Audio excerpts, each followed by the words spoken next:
Wouldn't a sweep be nice tonight in Arizona? This evening, it's Game 3 between the defending world champion St. Louis Cardinals and the Arizona Diamondbacks. Welcome to Cardinals Baseball, everyone. With Rick Horton, I'm Dan McLaughlin. Delighted to have you with us. The Cardinals and their bats have been alive in this series. They've taken the first two games, Rick, and they've done that against two very good starters of Arizona. They've been red hot. They've also had a lot of power in this series. 5 home runs, and here are the numbers of the two starters. Joe Saunders at 1.2. Ian Kennedy also having a good season. Both guys giving up 6 earned runs in their outings. What will happen in Game 3? Wade Miley is a rookie left-hander. He's 3-0 with a 2.33, but I imagine that he's been watching the Cardinal bats the last couple of days. You know Mike Matheny wants a sweep tonight. The Cardinals have been oh so close this year. A look around the major leagues when we come back. We flash back to a couple of great moments already this season in Major League Baseball. First time it has ever happened, Rick, to have a perfect game and a 4-home-run night. Historic nights for Philip Humber. He had the perfect game. And last night, have a night. Josh Hamilton, 4 home runs, a double, 18 total bases. A historic night for the Texas Rangers. Carlos Beltran had 6 RBIs last night. And Beltran and the Cardinals looking for a sweep. Will they get it in Arizona? We've got more coming up as we edge closer to our first pitch. The Cardinals looking for win number 20 overall tonight. It's Loesch. It's Miley. It's our first pitch. It's next. Cardinals baseball on Fox Sports Midwest is brought to you by Budweiser. Great times are waiting. Designated driver. By your Mid-America Chevy dealers, the #1 selling brand in St. Louis. Find us at stlchevy.com. By Dobbs Tire and Auto Centers, #1 for quality tires and expert auto service. And by Steak and Shake, just no equal. Let's take a look at Mike Matheny's lineup with Furcal back in there at the leadoff spot, then Carlos Beltran and Matt Holliday. Alan Craig, David Freese, Tyler Green is your second baseman. Shane Robinson in center. Tony Cruz behind the plate. And Kyle Loesch on the mound. There's a look at the lefty for Arizona, and that's Wade Miley. Miley's been good in his 3 starts since coming out of the bullpen. In fact, 2 of those starts, he 2-hit the Phillies and 1 hit Miami. So he's been very good since joining the rotation. 25-year-old lefty, throws about 90 miles an hour, a slurve and a changeup. And he's a guy that they describe as typically left-handed, meaning he's got a little personality to it. Typically left-handed. That's what I was told. And the first pitch is taken by Furcal for ball 1. Rafael Furcal batting .342 in 29 games this year. And he hit a home run to lead off the ball game, the first of this series 2 nights ago. Last night it was Descalso at short, and Rafi is back in there tonight. Been phenomenal at the top of the lineup, not just getting on base but showing some power, and he's really showing it from the right side. Big swing there. And Rick, the Cardinals have been producing in the first inning, and you mentioned it last night how the pitching staff has been pitching with a lead, and what a big difference that can make. Takes away the other team's hit and runs and bunts and stolen bases, neutralizes some things they can do offensively, and really just helps the psyche of that starting pitching staff, which has been really phenomenal the first 5 weeks of the season. 2-2 the count on the switch hitting Rafael Furcal.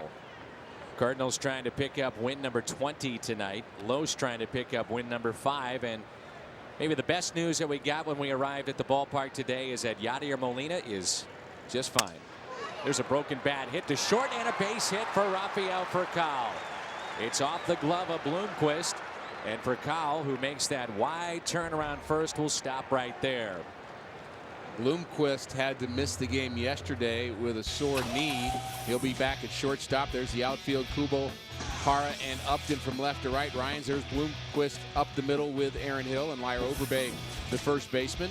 Montero, the catcher, and Wade Miley, the pitcher. That's our Dobbs defense. But Bloomquist not showing much range there, and that may have something to do with his sore knee. And we've talked a lot about the loss of Chris Young in this lineup, as well as Drew, their everyday shortstop, still trying to come back from a nasty ankle injury from a year ago. Beltran put on a show last night early on. 29 games, and he has 10 home runs already. He's deep in the box from this side of the plate. It's been remarkable, historic really, when you think about what the Cardinals have done, scoring in first innings in 8 straight games. Ties the team record back in 1996, July of that season.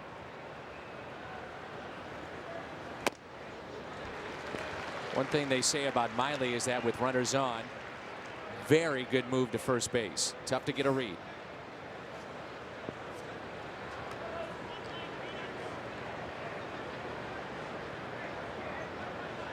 It was a late swing by Beltran on that last pitch. He's in the hole, 1-2.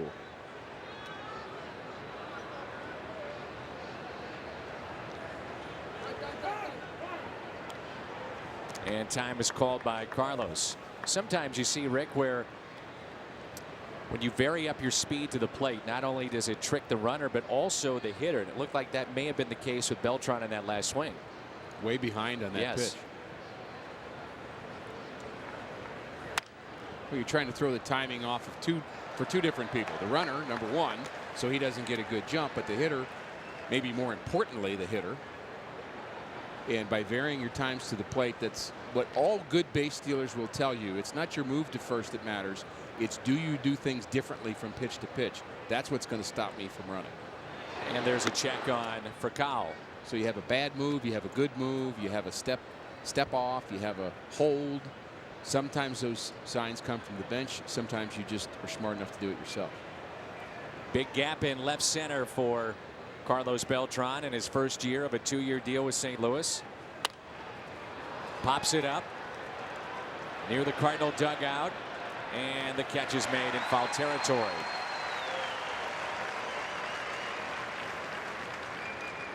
In steps Holiday for the first time tonight. Left fielder batting .258. But everything's starting to go in the right direction for Matt Holliday. He looks more comfortable at the plate. 6 home runs. He's driven in 20 after a very slow start. 20 RBI is a pretty decent start. And he really hasn't been the Matt Holliday that we've seen in the past. And when he gets hot, he just gets red hot. He's that kind of a hitter. He's very streaky with his power. Outfield deep for Holliday. Laz Diaz is calling the balls and strikes tonight. Mike Everett down at first. Paul Schreiber at second. Crew chief Tim Welke is at third.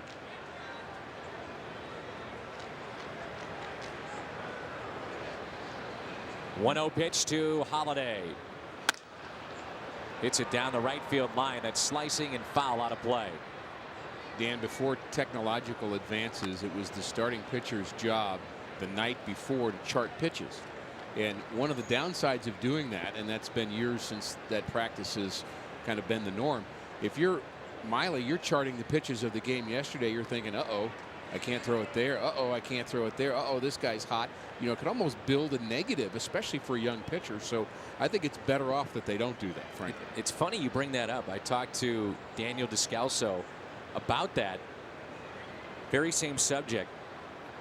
And when you were playing, Rick, behind home plate at the old Busch Stadium is where the pitchers would go the night before they pitched. Correct. Right behind home plate, they're charting pitches. And he said to me, he said, yeah, the biggest difference I find is that the video up here is amazing at our disposal, but he said it's actually still done now in the minor leagues. He said the night before, the minor league pitchers will go behind the plate, and that's the way it's done old school. And in the minor leagues, there were times where you had to actually use the gun as well as chart the pitches. Right. So minor leagues, you get double duty. And in the big leagues, there was always a guy who was the gun guy who would write down the speed of every pitch. You had to write down what the pitch was, where it was, and what happened. Holliday again down the right field line, and another souvenir. I'll never forget the day we had a fight with the Giants on the field, and Danny Cox was charting pitches, and he was behind home plate, and we're having a fight on the field. We kind of wanted Danny. I mean, he was a guy you don't want missing in a fight. Danny ran into the clubhouse, got changed, and went onto the field. That's great. It's so typical Danny Cox. I still wouldn't want to mess with Danny Cox. A little late with that swing, and a strikeout of Holliday. 2 down. breaking down the mechanics of Miley. He's sneaky quick. Has a slide step and kind of a normal delivery home. That's varying the moves that we talked about, but the way his fastball comes out of his hand, it's pretty quick. I think that pitch snuck up on Holiday. He threw one past Beltran. Both those guys very good fastball hitters. And that replay was brought to you by Plaza Tire Service. Here's Alan Craig. Already 9 RBIs for Craig, and he's hitting .364 with a pair of home runs. Alan Craig talking tonight before the game about, and he and Descalso were going back and forth, and John Jay had to give his 2 cents in, but Craig was a shortstop at the college level, and now we look at him and he is a power guy, a run producer, a corner, third, maybe, definitely first, and he plays the outfield. But as the years go by and the range decreases and the speed of the game increases, Alan Craig's at a corner. Well, his power's increased too. Good point. Furcal has himself, no, they're going to say he was out. They gunned down Rafael Furcal. He was trying to pick up his 7th steal. Well, they averaged just over 26,000 here at Chase Field in Arizona. Their home dates thus far. Let's take a look here at Rafael Furcal. Got a good jump, but they got him. Perfect throw from Montero. He leads the major leagues in caught stealing. I thought Furcal was going to steal that base. It was a good jump. Perfect slide right to the base, but the tag was good. The throw was good. Let's take a look at Mike Matheny's lineup for Game 3 here in Arizona. And for the Diamondbacks, it's Parra, Bloomquist, and Upton. Then Montero, Kubel, Hill, Overbay, Roberts, and Miley. That's Kirk Gibson's lineup for the Arizona Diamondbacks.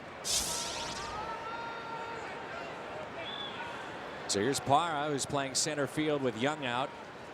They're hoping to get he and Drew back fairly soon, but the Cardinals catch a break, not seeing either one.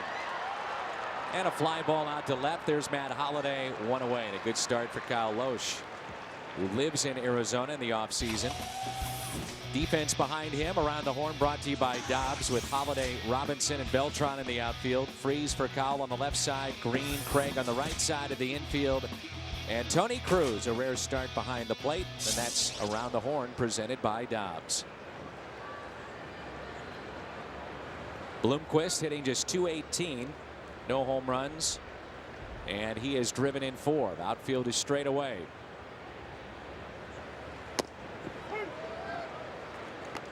Kyle Loesch, Dan, had his roughest outing of the year in his last outing against Houston, but he was nearly perfect before that. What I always think about Kyle Loesch is he benefits from a wide strike zone. Always something to watch when he pitches. If he doesn't get the pitches on the corners that he wants, it kind of affects him a bit. And there's that wide strike zone. Thank you very much. Here's the 0-2 pitch. It's been from day number 1 that Loesch has been sharp this year. And I mean from spring training all the way into the first start of the season. On opening night, he was terrific. Nearly threw a no-hitter in Miami. And Kyle Loesch trying to go to 5-1. ERA is just over 2. Kind of the bellwether pitch from my point of view for Kyle Loesch is how good his slider is. Slider is very sharp when it's good, and it kind of complements his fastball. It's not an overpowering fastball, but when his slider is good, everything else seems to just fall into place. And a fly ball into right center. Shane Robinson puts it away. 2 outs. 6 straight strikes to start the game for Kyle Loesch. Derek Lilliquist, the Cardinals pitching coach. Mike Aldretti there on the left, who has been elevated in his position with the Cardinals. And then on the right is Lance Berkman. And Lance Berkman telling us before the game that you can expect his name in the lineup on Friday night. Been hanging around the coaches a lot. You notice that? Oh, Berkman, for sure.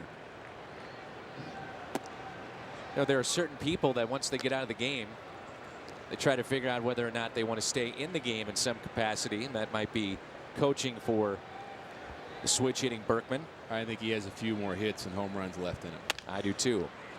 That's up the middle and a base hit. Justin Upton. So a 2-out hit for Upton, and it brings in Montero.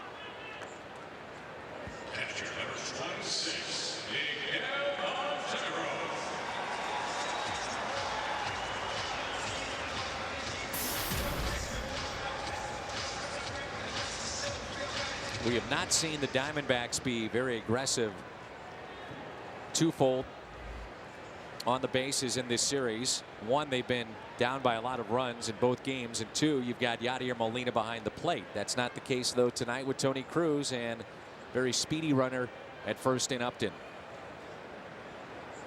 Miami with the most stolen bases in the National League. St. Louis and Arizona tied with 27 each. But even more importantly, they rarely get caught, both clubs. A rarity that Furcal was thrown out at the top of the first. But certainly a different defense when you don't have Yadier Molina behind the plate. Strike one to Montero. It's a getaway day, getaway night for St. Louis. Will arrive in the Gateway City in the early hours of Thursday morning. Off day tomorrow, and then the big night on Friday for Tony La Russa and the Cardinals.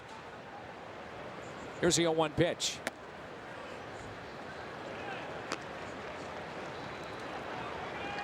Montero had a slow start this season, an all-star a year ago, but he's hit over .330 in his last 13 games, and we talk about it a lot, Dan, but the guy you have to worry about is the guy that's hot.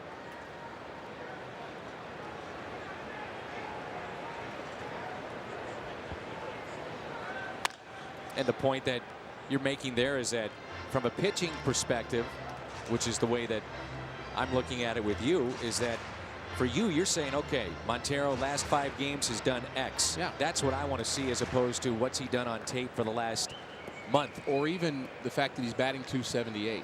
To me, that's meaningless. I want to know what he's batting this week. I mean, or even in this series, how have we pitched him? How are we getting him out?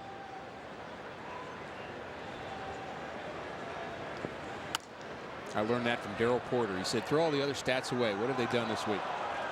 Makes a lot of sense. And that was really the way we operated for years out of the Cardinal bullpen, was who's hot and who's not.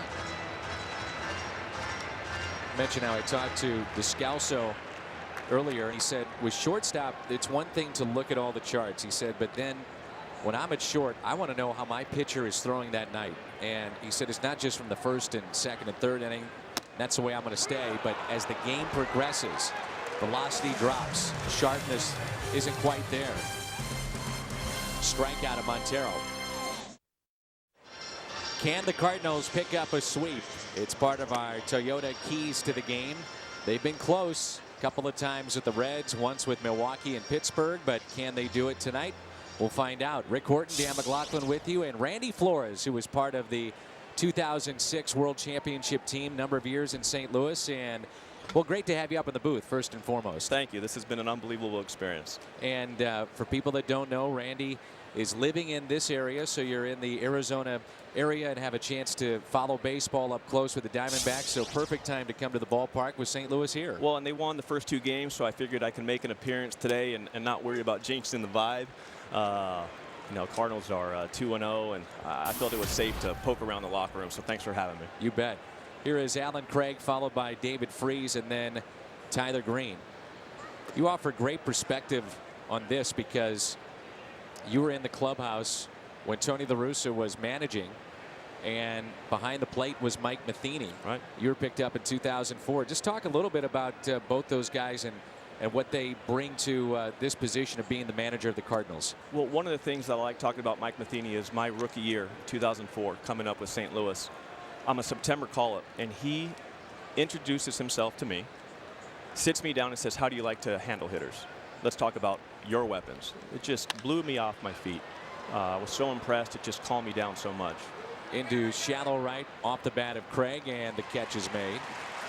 And then one of the things that I've always told about Tony La Russa and pitching under him is obviously he brought the best out of me. He put me in situations that I was able to perform at the best level that I could. And when I scuffled and sought out his counsel, he always shot me straight and pumped me up. He always told me that I'm human. I'm not a robot. This game is hard. And it really was a treat to play for him, and it's awesome to see Matheny's hand on this team. Here's David Freese. And Freese, a liner right back up the middle. And Randy, I assume you don't miss that feeling.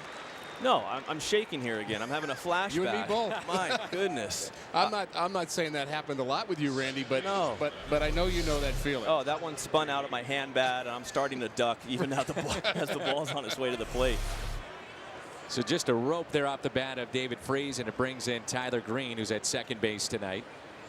Yeah, we've talked a lot about Mike Matheny and just what he brings, the intangibles of just being an unbelievable person outside of the game of baseball and dealing with so many personalities. And I'm assuming that's probably the thing that stands out for you, being a former teammate of his, is just how he deals with guys as human beings. And the thing is, everyone's different. It's not just the guys who have a personality like Mike Matheny that get along with Mike Matheny. He gets along with everyone, and he's interested and has a vested interest in bringing out the best of everyone, myself included. I went to pop in my head today to say hey, and he sat me down for 20 minutes and just shared about how his experience being outside of the game and how it related to my experience now being outside of the game for the last few months. It just was really, really special, and you could sense the sincerity there. Randy Flores, part of the 06 World Championship team, is with us. You were part of the 04 team as well. Number of years with the St. Louis Cardinals. And the way that Tony would use you is you get a look at the 0-2 pitch. Strikeout of Green on the inside corner, but you were that lefty specialist. So you came in, you had one job, and that was to get that lefty out. But I think people forget the role that you played in the championship series. Game 7. Talk a little bit about that, because so many people look at the Endy Chavez catch. Right. They look at Suppan, but they forget Randy Flores had a big role in that. That was it was a moment that will define my memory of my career. To be able to pitch on that stage, in that game, in that setting, Game 7, late in the game, tie game, knowing that I didn't exactly just dominate that season. It was a very mediocre season statistically, but to meet the moment and to perform for the team, to be able to look our guys in the eye as we're dogpiling there in Shea Stadium and go on to the World Series. Awesome. It's just so special. My goodness, it's an intensity that can never be matched. He didn't mention it, Rick, but if you look it up, Randy Flores won Game 7 of the National League Championship Series. I saw Wainwright, and I told him anyone can strike out a guy with the bases loaded with that curveball. Try getting through that lineup with my stuff. Adam Wainwright is a guy that you talk to, and I'm sure you're really pulling for him to get healthy and get back to where he was. What I was impressed with was your guys' run last year. It was as if he pitched every other game. He was so excited for everyone. Yeah. He was such a part of it. It was so sincere. Just watching on TV, you can sense how much he was pulling for this team, and now to see him reap the rewards of his work is awesome. And that normally doesn't work. If a guy's on the disabled list, to stay around a team for any length of time is usually a negative for both him and the team. There's a base hit for Shane Robinson. But not Adam. No, it would get tedious, you would think. It's the same rehab every day. It's another game that you can't be involved with. At some point, you lose even cheerleaders lose their edge, right? It's 162 games, but he kept his edge, and really was awesome to see his leadership. Leadership has many roles, and he was a leader even though he wasn't playing. Here is Tony Cruz, and it should be noted that you have your college degree. You're going back for even more education, and as you were telling me prior to coming on the air, you thought that you'd have a regular job. This is not a regular job. This is fun. We actually get paid to do this, but it's a lot of fun. You guys get paid to do this? This is awesome. Yeah, there's not a lot of pressure. Don't tell anybody. Just be quiet about it. As Cruz hits one out to deep right center field. And this ball is caught on the run by Parra. We'll continue to visit with Randy Flores. When we come back, the smooth run out in right center by Parra. These are starting up again, and a lot of fun for the kids around the St. Louis area. Cardinals.com/clinics. The former Cardinals get together and put on these clinics for boys and girls ages 7 to 13. And just head to Cardinals.com to find out when they're coming to a ball field near you. Our guest in the booth is Randy Flores. And back in 2006 in the National League Championship Series, Game 7, Randy won that game. He was the winner, sending the Cardinals to the World Series, and they eventually beat Detroit. Randy appeared in 4 games in that NLCS, and best part about that, all zeros across the board as far as that ERA. I was about to ask you, though, before that catch by Parra, you know, you're an educated man, and you're still kind of feeling your way through exactly what you want to do. Maybe business side of baseball, maybe out of baseball. No, you're exactly right. It's been a couple months here of just trying to see what's out there, to be exposed, and to throw myself out there and be uncomfortable and kind of reach out in directions that maybe I normally wouldn't, because there's an excitement about life post-baseball that I have. I told you earlier today that, you know, as a senior signed non-prospect guy, I expected to play a couple years in the minor leagues and then get a real job. Well, that real job is now delayed 15 years, right. But it's inevitable and it's coming. And so I'm excited about the chance to continue my education and to get a experience in a few areas of work and see what the next stage of my life has. Well, you say that you didn't have a high draft opportunity, but you also had a great career at USC, and you had big numbers there, and that was all-time winningest pitcher. All-time winningest pitcher, and right. And that's one of those possible opportunities for you to go back there. You're exactly right. The chance to study at USC is just phenomenal. To intern in the athletic department is an opportunity that I would just die for. I'm just really looking forward to diving into an aspect of sports on a completely different level than the professional side of baseball. I'm really excited. This is Aaron Hill, and he looks at a strike. I want to ask you, Randy, about Yadier Molina and what it was like from your point of view to watch him grow as a big leaguer. You certainly saw him a lot of spring trainings. Right. And you saw him going from a guy that was a potential talented guy to a guy that's become the best catcher in the National League. Well, and I was with him in the minor leagues in 2004 when he got called up midway through that year. And to see his growth from 04 to 06. 06, I think he had a tough year at the plate hitting statistically. And so you really saw the jump, I think, when he performed at the highest level and was a huge part offensively in that playoff run of 2006. And has just, I mean, exploded since then and is a rock of this team. A rock. We say world champion behind your name, and you have the ring to prove it for everybody. What is that like, you know, for these guys now experiencing it for the first time? And it may be a crazy question, but what's that like? You know what? It was a little surreal watching last year because it was such a crazy story to see that they're still in it. They're still in. They're battling back, and in a weird way, at first you want to be the special guy. You want to be the only team that won that World Series, and you've envisioned coming back and playing in those in those fan fest where you're coming back and celebrating this 2006 World Series champions. And so a part of you is like, oh no, but that's not how life works. You can't root against success. You can't root against this organization. It's not like they only have one Olympics, and when the Olympics is done, no one else gets to win. And so it was really awesome to see this organization and this team battle from that, and then to cheer for them and to see them dogpile it. It doesn't take anything away from our championship in 2006. You still keep in touch with a lot of those guys? I do. You know, Skip Schumacher and I hang out. Kyle Loesch lives here in Scottsdale near me in the winter. He was nice enough to golf with me every now and then. And take your money? Yeah, he doesn't laugh when I hit it half as far as he does.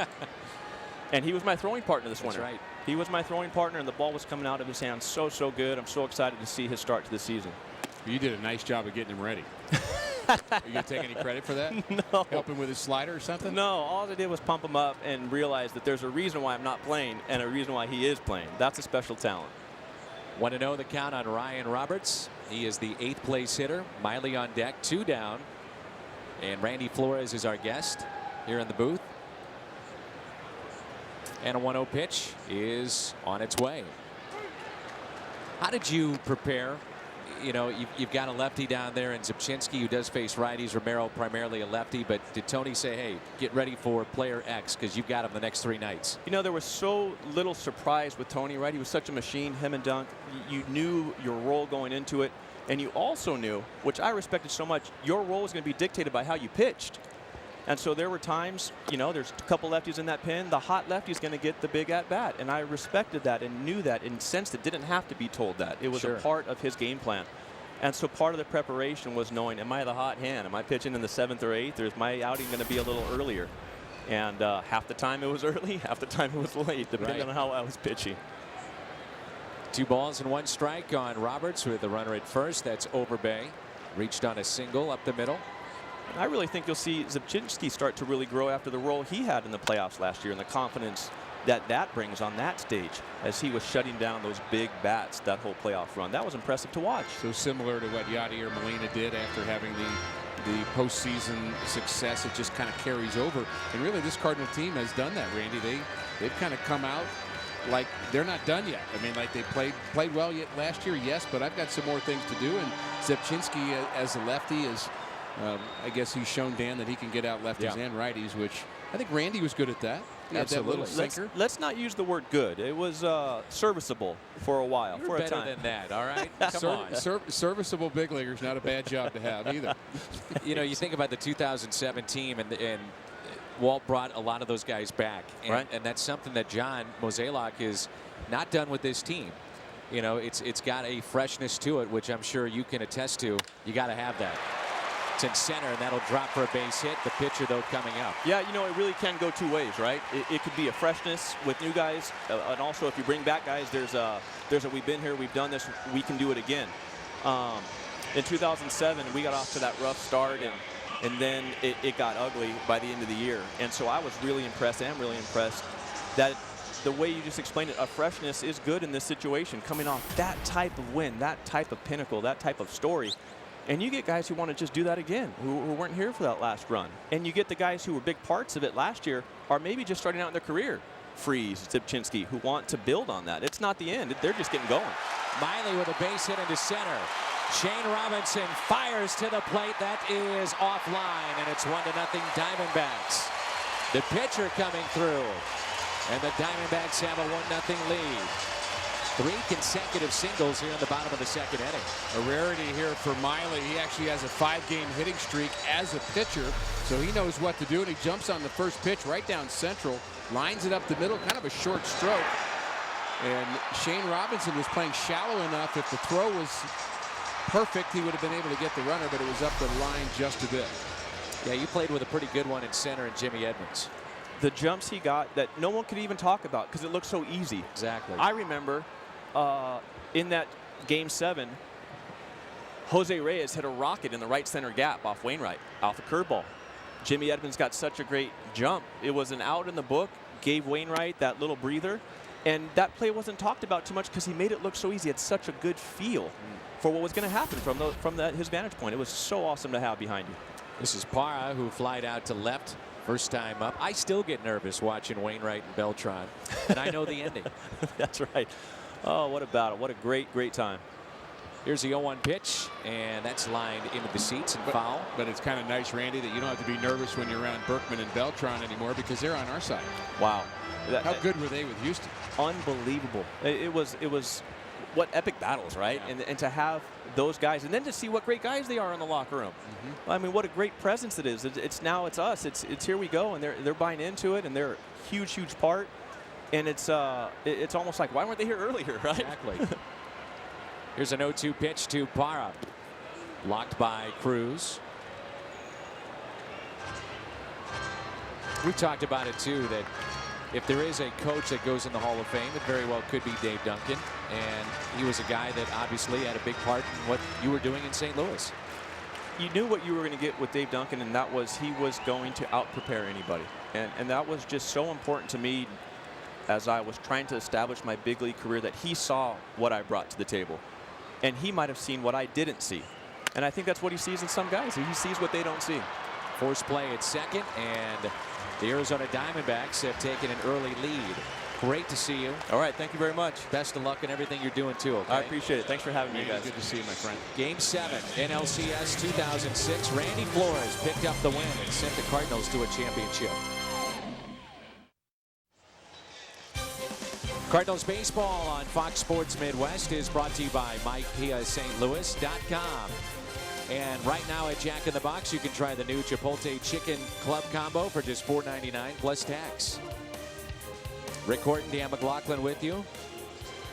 It's turned into a very gorgeous evening here in Phoenix, Arizona. Glad that you're with us on Fox Sports Midwest.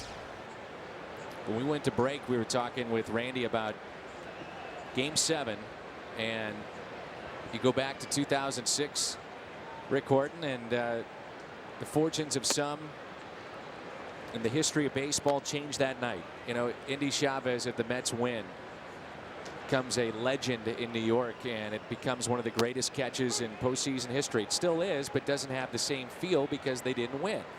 Well, we know where Adam Wainwright went from there. You think about Beltran. Would he still be in New York if he comes through in that spot and then go on to the World Series and win it, does he ever become a free agent in New York, being a hero for the Mets? Does Tony La Russa stay in St. Louis as long as he did after getting that elusive St. Louis championship? Well, you can ask the experts. Brought to you by Jack in the Box and chat throughout the season and throughout the ball game. And tonight it's hosted by B.J. Rains, the Cardinals beat writer at FoxSportsMidwest.com. Put it in as a very interesting thought to think about.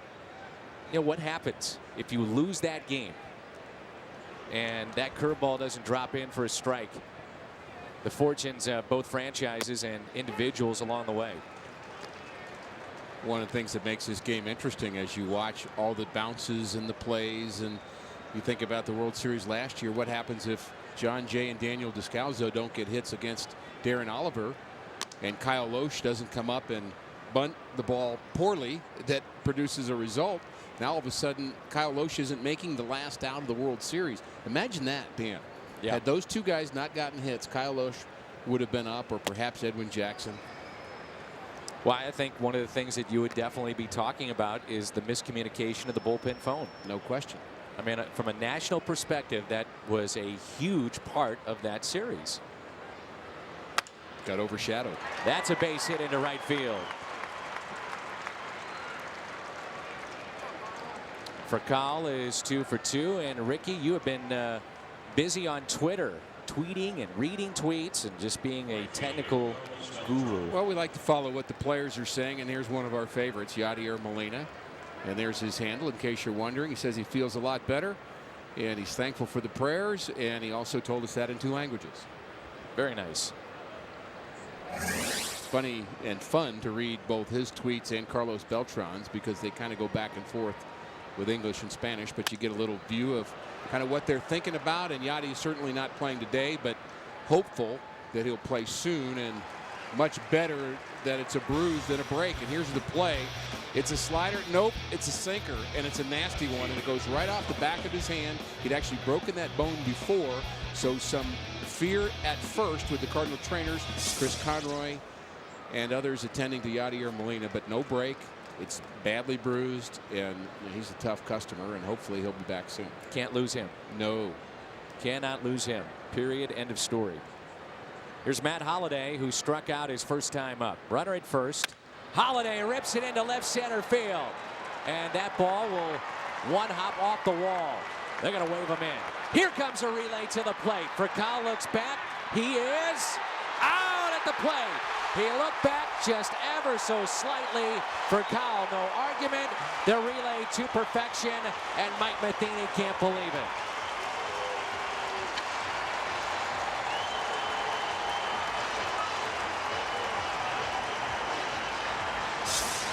They take a chance. It doesn't pay off. Ooh, my. Look to be safe.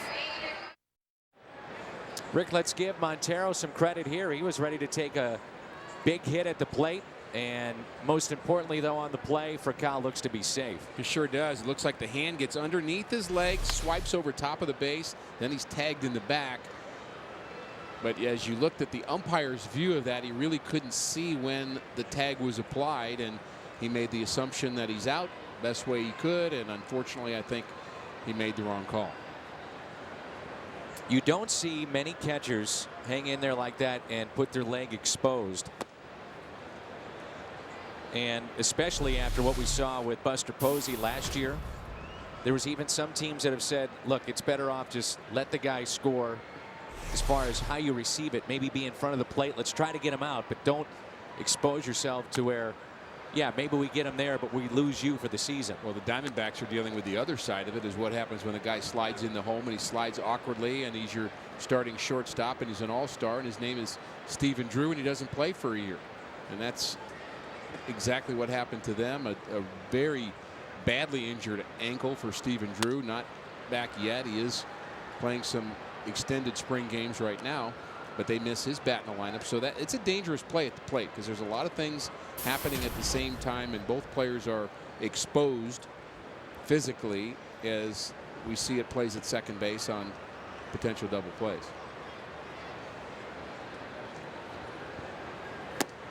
And that's taken low and outside. 2 balls and 2 strikes. It's Bloomquist here, the second man in their lineup, then Upton and Montero. Loesch is given up 4 base hits. One he'd definitely like to have back, and that was the single and RBI by the pitcher, and a strikeout. The second for Kyle tonight. If you're hitting the road, make sure you take us with you. It's MLB.tv, and you can find that on Cardinals.com.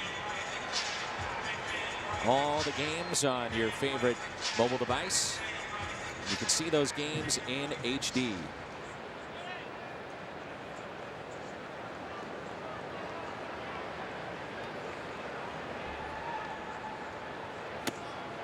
Here's Upton.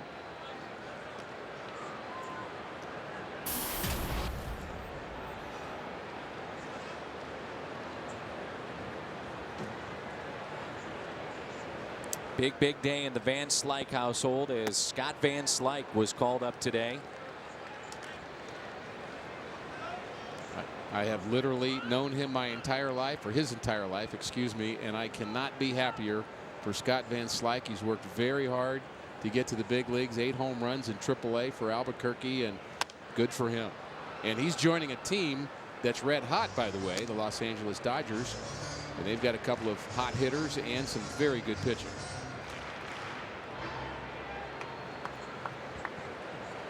What do you think's tougher, playing in the major leagues or watching your son play in the major leagues?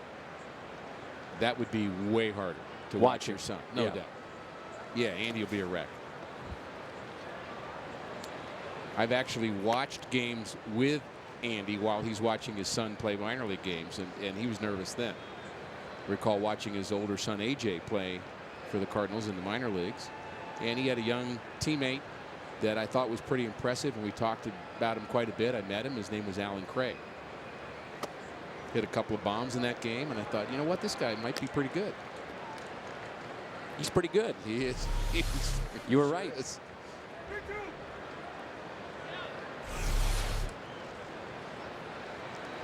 Here's a 3-2 pitch to Upton. Got him to reach, and Loesch can field his position, makes the play. Well, you have to give the Diamondbacks, despite the fact it was a blown call, give them credit for the execution on this play. Holiday rips the ball into the gap, and you've got a lot of moving parts here. The center fielder has to go get it. The shortstop has to go out and be the relay, and he has to line up as in direct a line as he can towards home. The second baseman becomes the trailer. He is behind the shortstop in case the throw gets through him. The pitcher is coming behind the home plate to back up. Everybody's got a responsibility. The first baseman is there as a potential cutoff as well, but the throw right on the money, and the catcher does his job. That's baseball played beautifully right there. Everybody moving in concert, going to the right spot, just in case. Technically, everybody on the field should be moving to a spot. You don't see that all the time, if ever, but technically, yes. Got nothing else to do. A lot of standing in baseball, Rick, you might notice. You might as well move, especially when the ball's hitting a gap. There's a lot of potential for throwing behind the runner, or maybe getting not just the lead runner but the trail runner. So you got to make sure every base is covered, including first base. 0-2 the count on Miguel Montero, and it's a swing and a miss. 2 strikeouts in the inning, and 3 tonight for Kyle Loesch. Craig, Freeze, Green coming up. So Alan Craig will lead it off. He popped out to second his first time up. 1-0 Diamondbacks. We're on Twitter, but also you have a chance to email us here in the booth, carsoup.com/Cardinals, and send us your email the booth questions.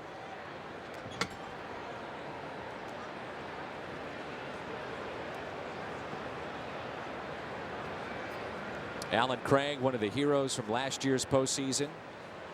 And in talking with Jason Mott prior to the game tonight, he said 2 things really stand out for him as he goes back and watches the video of the championship season. He said one was Yadier Molina with the biggest smile you could ever imagine Yadi having, throwing off his mask, and as Randy said, it's a dog pile. So right before they piled onto each other, but he said the other thing was seeing Alan Craig running in from left field after making that final out with the other guys, and they're all just looking at each other in amazement, smiling as if, did we really just do this? Right. He said it's just unbelievable to imagine that these are the guys that you see in the minor leagues, you play with them day in and day out, and all of a sudden you're on the biggest stage. And here he is, Mott, closing out a World Series, and Alan Craig also living that. Anybody that's played catch has said, man, what if I could make the final catch of Game 7 of the World Series? So what you actually have happening is you have a very cool thing happening for you, which has, by extension, a lot of joy for your family, your relatives, your high school coach, everybody you've known along the way. But also, these are your friends that are doing this. These aren't just strangers. These are guys you've hung out with, as you say, for 6 months. And so you get a real bond with them. So, you know, you are so excited for David Freese because he's your buddy. And he is having this awesome experience on really the national stage in terms of what he did in October. Slowly hit to third. Roberts is there, and he makes the play. We are in Arizona. The roof is closed tonight. The paneling is shut as well. Ball is not flying like we've seen it in the past. And along with Rick Horton, I'm Dan McLaughlin. Pat Paris is with us as well.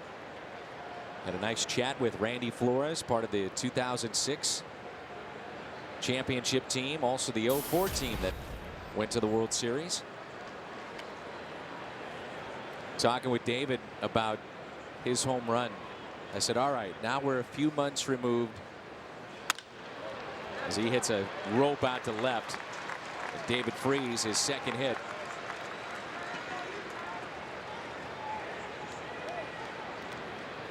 We'll get to the story of David in a second, but let's get to a tweet. Got to get in your tweets, Rick. Well, we've been kind of scouring them. A lot of action on Twitter, and we're going to pull this one up. Joe Strauss had a quote from Carlos Beltran, which I think is very, very indicative of the way Beltran plays. I might do things in slow motion, but that's how I am. It's kind of his style, and there are people that watch him play, and everything looks so effortless and so easy for Beltran. The way he swings the bat, even the way he plays right field, kind of almost seems, you know, there's not a lot of energy in that, but he's saying that's his style. Part of the conversation before the game was with Tyler Green and Descalso, Schumacher too, and we were talking about that exactly.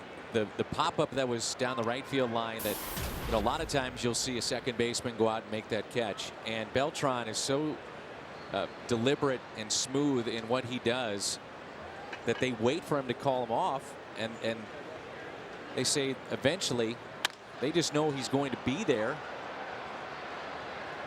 But they all said, I wish you would just say, I got it early on, because we all know he's got it, but we all go back out there and we still wait, but it's just effortless for him. When an athlete is that good, we'll look at him and think, you know, he ought to be running a little bit more in an agitated way. He ought to look nervous. Well, why should he? I mean, if he knows he's going to catch it and he has the confidence and he has the kind of the ability, why act nervous? Why act uptight about it? Why be stressed? He knows how to play in a relaxed fashion physically and still concentrate mentally at the same time. That's just his style. And I think the great ones are like that. And he's off to a terrific start. Talking about Beltran, and here's Shane Robinson, who singled his first time up. Carlos, he's been around the block a time or two, to where when people say you're replacing a guy like Albert Pujols, Carlos said, no, I'm not. I'm here to be Carlos Beltran, and by the way, my resume is pretty darn good too. One of the dynamics with Beltran, and we've been talking here about the 2011 World Series and how exciting that was. You know, if you're Carlos Beltran and you're in a clubhouse and you hear too much of that conversation, you kind of go, okay, I'm excited for you guys, but I wasn't there, and let's do it ourselves. My first spring training was in 1983 with the Cardinals, and they had just won the World Series. Right. And so all these guys are talking about stuff I'm not connected to. And so for the new guys on the Cardinals, they want to build their own October memory. This is well hit out to deep right field. It's at the track. It's at the wall and caught. Up against the fence, Upton. Robinson almost put the Cardinals on top.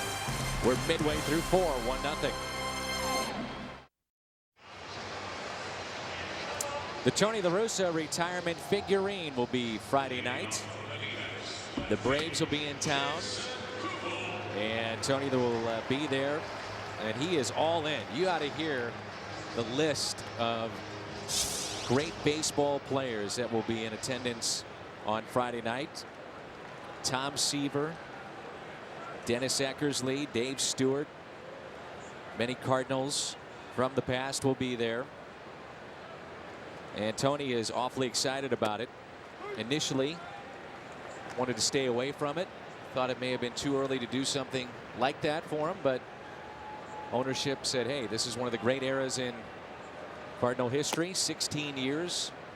A big part of this ownership group to bring La Russa in with Walt Jocketty at that time, and that combination turned the franchise into winners. And it may be a day that ends up reflecting the closure of last year to a degree. What we're talking about, and maybe it should.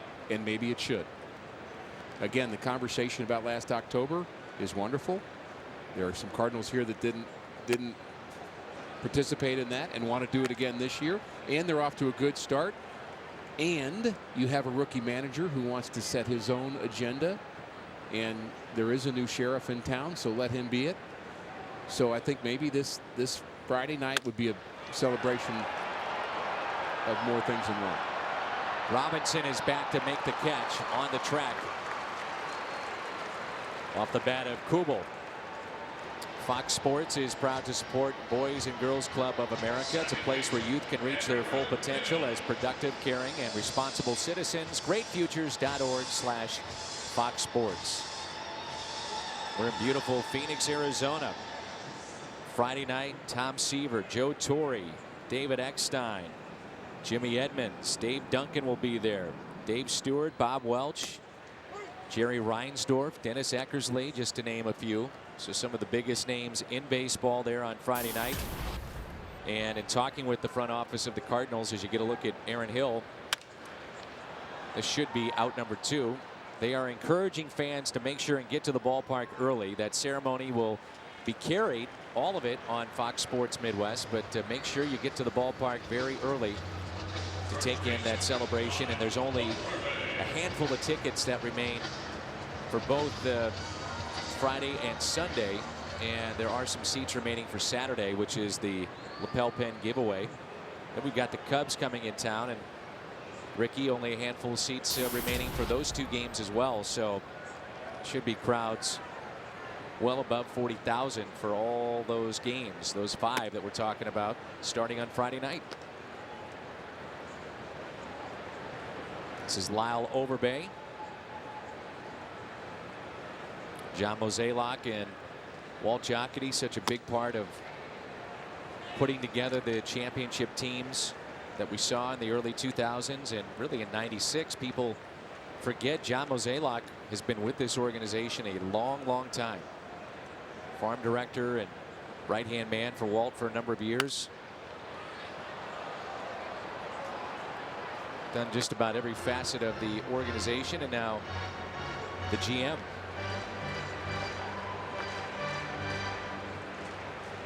I think one of the things that John Mozeliak has found out is this Cardinal team can play against teams other than Central Division teams.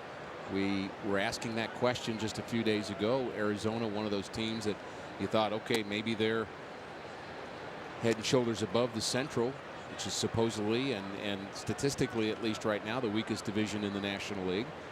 And the Cardinals had played 27 of their 28 games there, and yet here in Arizona, at least through the first 2 games, they've more than held their own. It's a base hit into right, and Lyle Overbay is on his way to second base. So it's a 2-out double, and he is 2 for 2.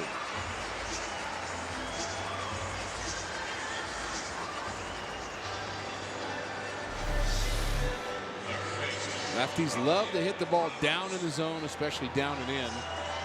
Overbay, perfect swing, and he caused the problems for Kyle Loesch in the 2nd inning with his 2-out base hit.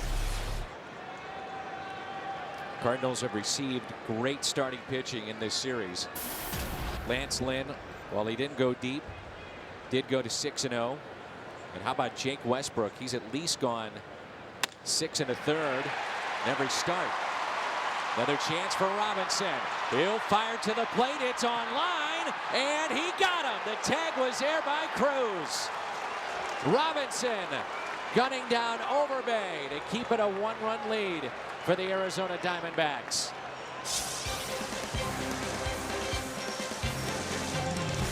A strike to the plate. The tag was there.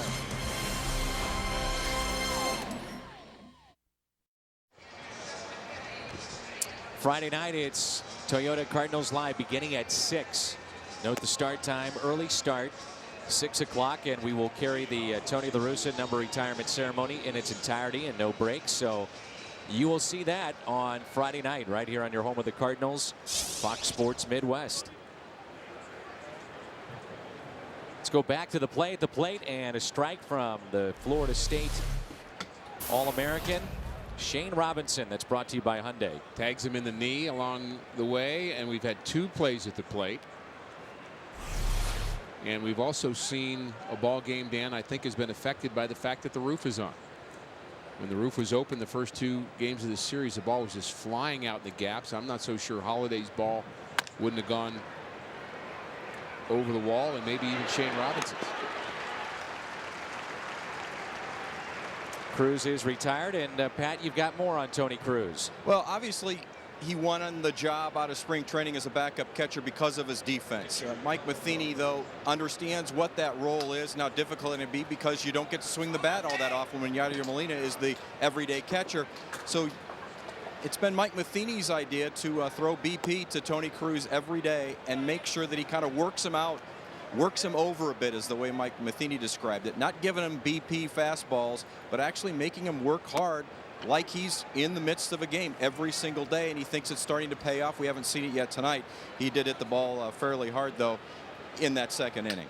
And Pat, it was interesting. He said he likes to pitch game situations.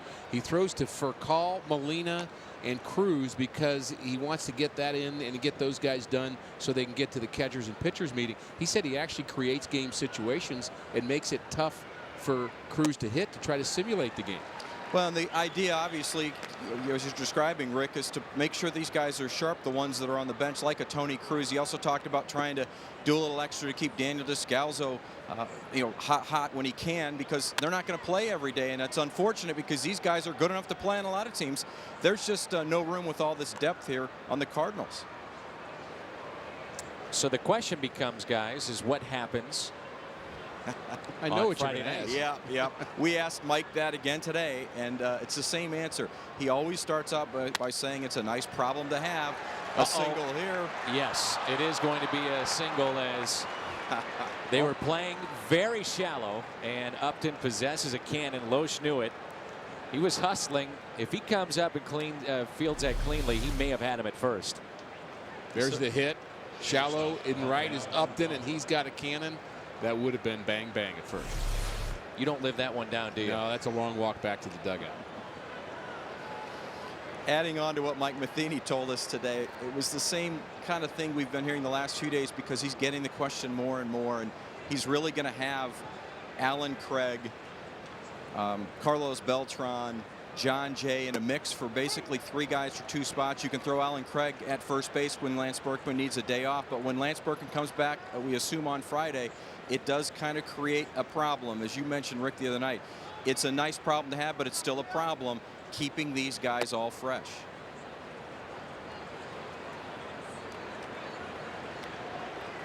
And it's interesting about what Pat's saying is Mike came to the conclusion that there's soon going to be some people that are unhappy, and he's going to have to be the guy to make them unhappy. And some veterans that won't get to play every day, that want to play every day. He just really believes in a sharp bench. And over the long haul, I think that's a pretty good way to go about managing a ball club. Mike said that I'm going to have to make tough decisions. This was in spring training, and there's another base hit for Rafael Furcal. Loesch on his way to third, and safe. We may have an argument, and let's hope that Kyle Loesch is okay. I'm sure he wasn't anticipating that throw, and it was right on the bag. Well, he was deked by the third baseman, who was acting as if the throw wasn't coming there, which is what infielders will do. And so Kyle Loesch did not slide and should have. The third baseman is Roberts. Here's the throw.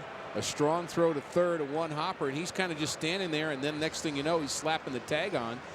And from that angle, he looks out. From this angle, he looks bang, bang, but jarring his leg as Kyle Loesch actually grabs his left leg. He may be safe, but there's the grab of the left hamstring. And I'd rather him perhaps be out than have a bad hamstring.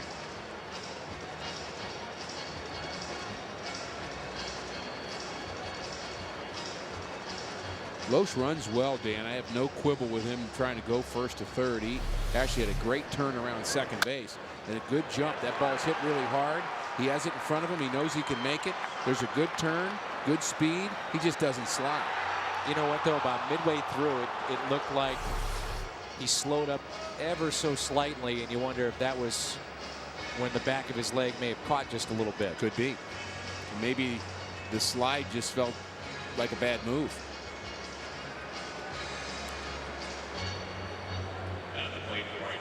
So the Cardinals catch a break there by getting Loesch to third base, and now it's Beltran. Runners at first and third. That pitch is low and in. Beltran has popped out to the catcher, Montero, and also popped out to the second baseman. And tonight, that's Aaron Hill. Runners at the corners for Cal, by the way, is 3 for 3. Here's a 1-0 pitch. Instead, a check on the runner at first.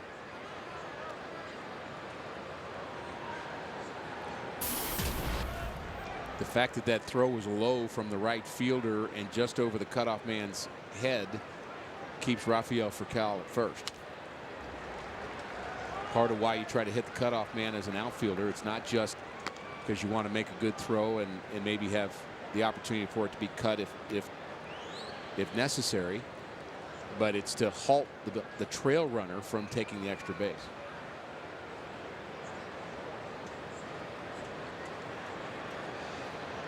Here comes a 1-1.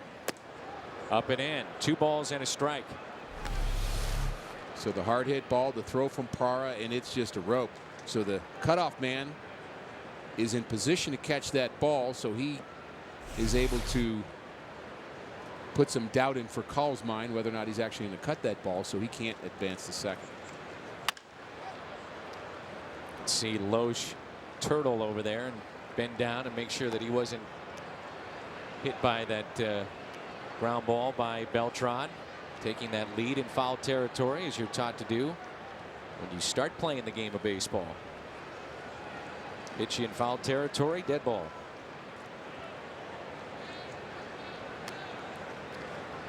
Here's a 2-2 to Carlos Beltran, and he hits it sharply to third. Bad hop.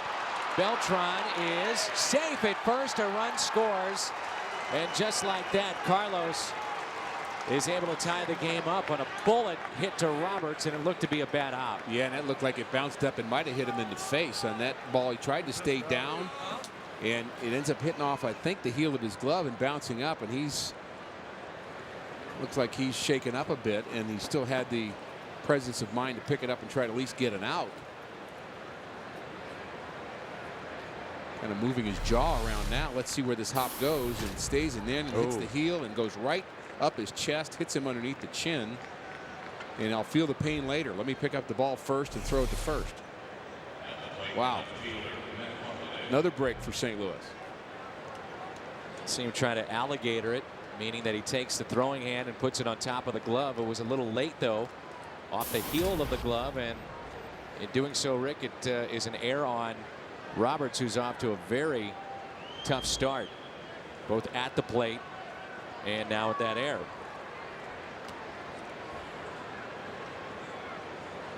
Runners at first and second.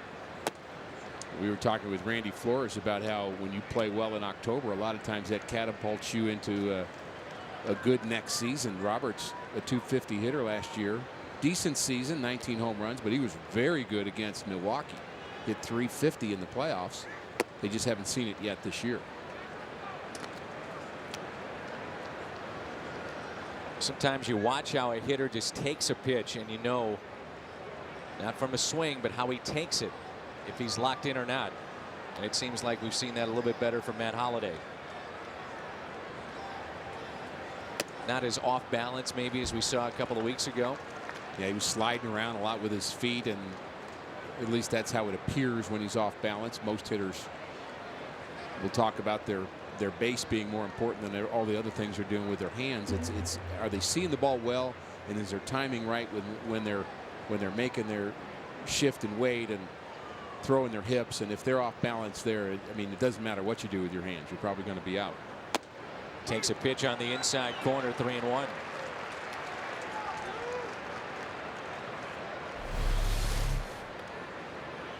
Establishing that fastball in off the plate, perhaps.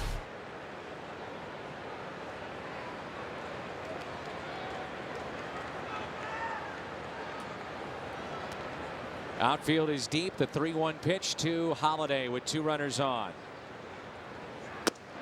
He walked him, bases loaded, and it brings in Craig.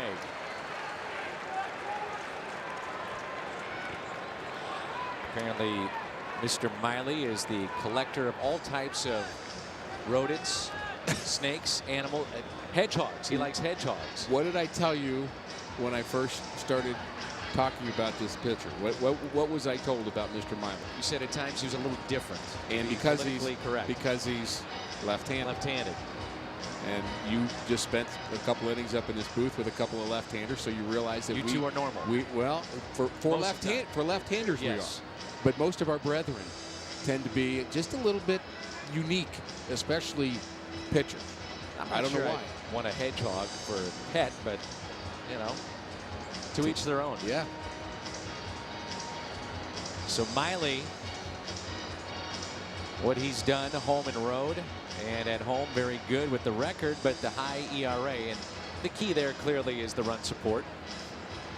Well, he's been good. 3 starts. We talked about it in the open. He just really has been good against good competition too. The Philadelphia Phillies, he pitched well against them.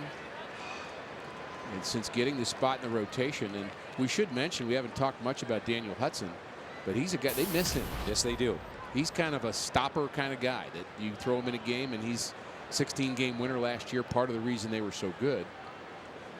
You take out one of their big guns, and now you're just kind of mixing and matching your 5th starters, now your 4th starter, your 4th starters, now your 3rd. Rick, we talked about it last night, that 2-1 pitch to Beltran, how big that could be in the game last night. Wound up to be a grand slam. Are you suggesting the same thing might happen? I'd like to see it. Sure, I'll suggest it all night. Let's let him get ahead in the count first. 0-1 pitch, and Craig falls behind, 0-2. That's not going to happen.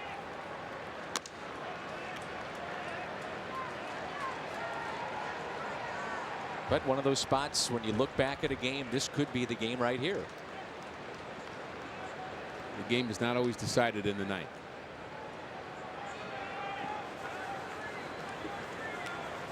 Alan Craig tonight is popped out and grounded out. Craig gets into a double play. 4, 6, 3. Double play. Golden opportunity for the Cardinals, wasted on the double play. Midway through 5, and we're tied up. It's 1-1. Cardinals with the bases loaded, and they cannot cash in. We're tied up at 1-1. Looked to be a tailor-made double play to the double play before that we just saw moments ago that ended the inning. So the play before that could have turned into no runs. So the Cardinals, in one sense, are grateful to get the run that they did. We've seen defense play a major role in this game. 2 runners thrown out at the plate, plus that double play that didn't happen. The error. Fly ball to the Cardinal run to center, and Robinson makes the catch. So a couple of bases loaded situations back-to-back nights for St. Louis. Well, it was Beltran last night, and what a difference the count makes. He is ahead in the count, so the pitcher throws this pitch right down central, and Kennedy gives up a grand slam. Now it's 0-2 against Alan Craig, and he's able to climb the ladder, throw one out of the zone, and induce the double play. And again, all the difference in the world is what the count is. Hitter has to be defensive as opposed to just picking out a small spot as Beltran did last night and hope the ball's in that spot and just wail away. Beltran had some night, didn't he? Fun to watch. Well, you look at his RBI totals. He's had, what, 7 in one game. He's had 6 in another, which was last night. So 13 of the 26 in 2 nights.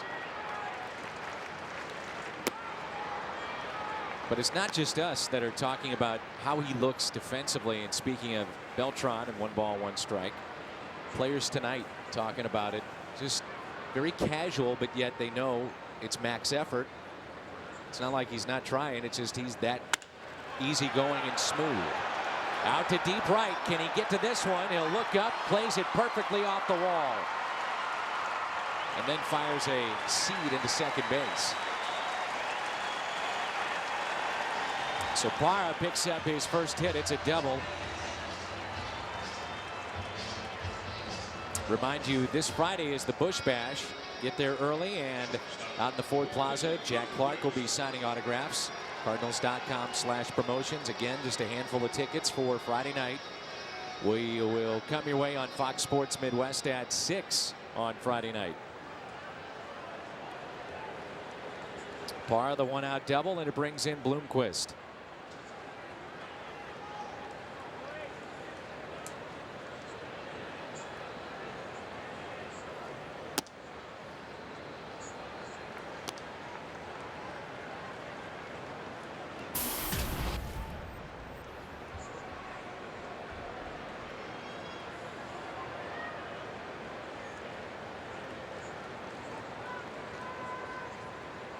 Outfield is straight away.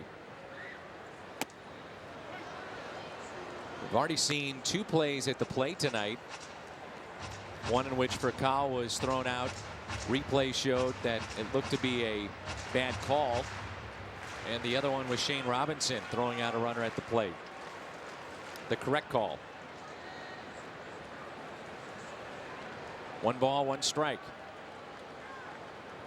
So when you set the outfield defense, Dan, you have 2 things you're thinking about. One is you don't want to play so shallow that you're going to allow a ball to be hit over your head, but you'd like to position your outfielders in a way that if there is a fairly hard hit ball, you're going to be able to throw the runner at the plate. Now, in the case of Gerardo Parra, you're going to have to be real shallow to get him. So you might not even risk that. Just go ahead and play your normal depth. Beltran, the strongest arm in right field of the 3. Robinson probably feeling kind of good because he already has 1. Maybe he wants another. So you have to hold Parra close to second, which is exactly what Tyler Green's doing. How would you evaluate Holiday's arm? Average at best, but he's been accurate and he's been working on it. The 2-1 pitch. 2-2. And you say average for a left fielder probably, and that, you know, your strong arm outfielder is going to be in right. You'd like your center fielder to have a good arm. That's a plus. He certainly has to have speed, and you want your left fielder to hit a lot of home runs. So the outfield play a little less important there.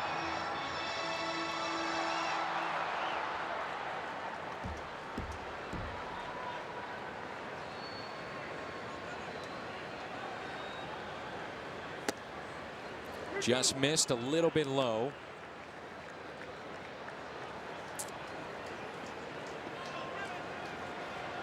Get the second base umpire that is part of the process of Tyler Green, your second baseman, looking in, getting the sign, and then that umpire in his way just a bit. And there's a walk.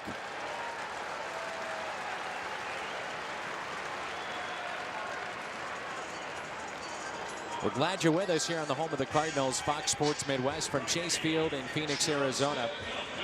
Dan, Rick, and Pat with you. Hungo and the Cat will be on the post-game show tonight.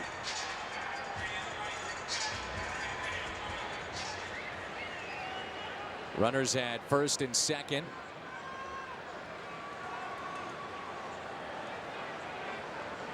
And a chance for Upton. He'd be tough to double up with his speed. I don't know about you, Rick, but in watching the 2 nights that we've seen Upton in the lineup, and again, it could change on 1 swing, but he has not looked very aggressive at the plate. Agreed? Agreed. kind of waving at it. And here's a guy that had 31 home runs last year. Again, it could change on one swing. Well, and you've really seen that with the breaking ball, especially. The ball that's been away from him, Dan, these are the ones he's waving at. Saw a couple of check swings in this series on pitches that he just didn't really see very well. I still would rather face Bloomquist and Upton than Upton and Montero, and the walk to Bloomquist has kind of forced Montero into this inning. As you say, very difficult, if not impossible, to double up Upton. Tough here. Can they do it? Out at second, and just like we said, you can turn two with that guy. Maybe it's not impossible. Let me think about that again. Just like that. 6-4-3, big double play. Cardinals baseball on Fox Sports Midwest is brought to you by AT&T, the nation's largest 4G network. AT&T, rethink possible. Find a helpful servicing Steel dealer near you. Visit steeldealers.com. And by O'Charley's, 2 for $20, 1 appetizer and 2 entrees, just $20, only at O'Charley's. Nifty double play turned by the Cardinals up the middle, started by Fraccal. Love the artistry and the quick hands and the smooth hands of a shortstop. Releases it to Tyler Green, who completes the double play, and we mentioned it would be hard to double up Justin Upton. That's 100 at-bats without grounding into a double play until that play right there. Kyle Loesch is able to make a big pitch to change really perhaps the course of this game. I mean, that's a dangerous situation for him, but Justin Upton with the good speed, nearly impossible to double up. 2 balls and no strikes on David Freese. Just to finish up the thought from a couple of innings ago, and David Freese saying that he still goes back and watches the video of Game 6, and who wouldn't? Triple and home run that won it. But he said before the game tonight, Rick, he said it's crazy to say that it hasn't changed his life away from baseball. He said everywhere I go, he said I'm excited to talk to people about it and get the high fives and the thank yous. He's not letting it change his life. Exactly. We've got Fox Saturday Baseball this weekend presented by Chevrolet.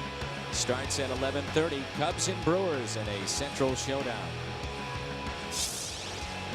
David will have a time 40 years from now where his grandkids will say, hey, Grandpa David, can we watch that play again in Game 6? And he'll say, okay. And he'll watch it for the 10,000th time. And you know what? He'll enjoy it then just as much.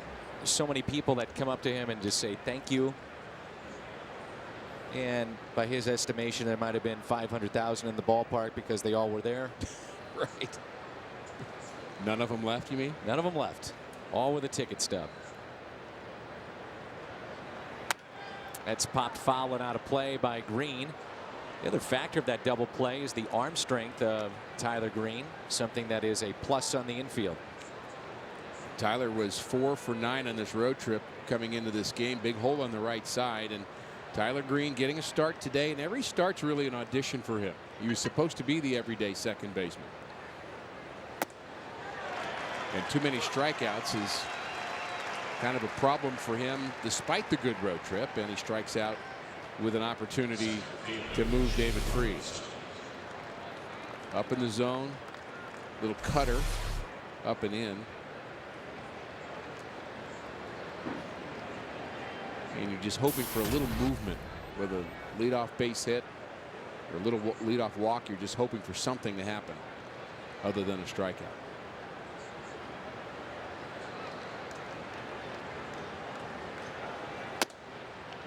Shane Robinson, Golden Spikes Award winner out of Florida State.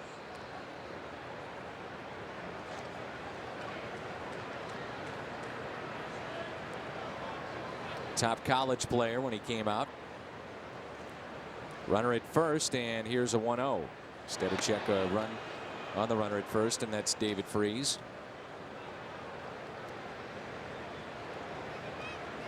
Big gap in right center field.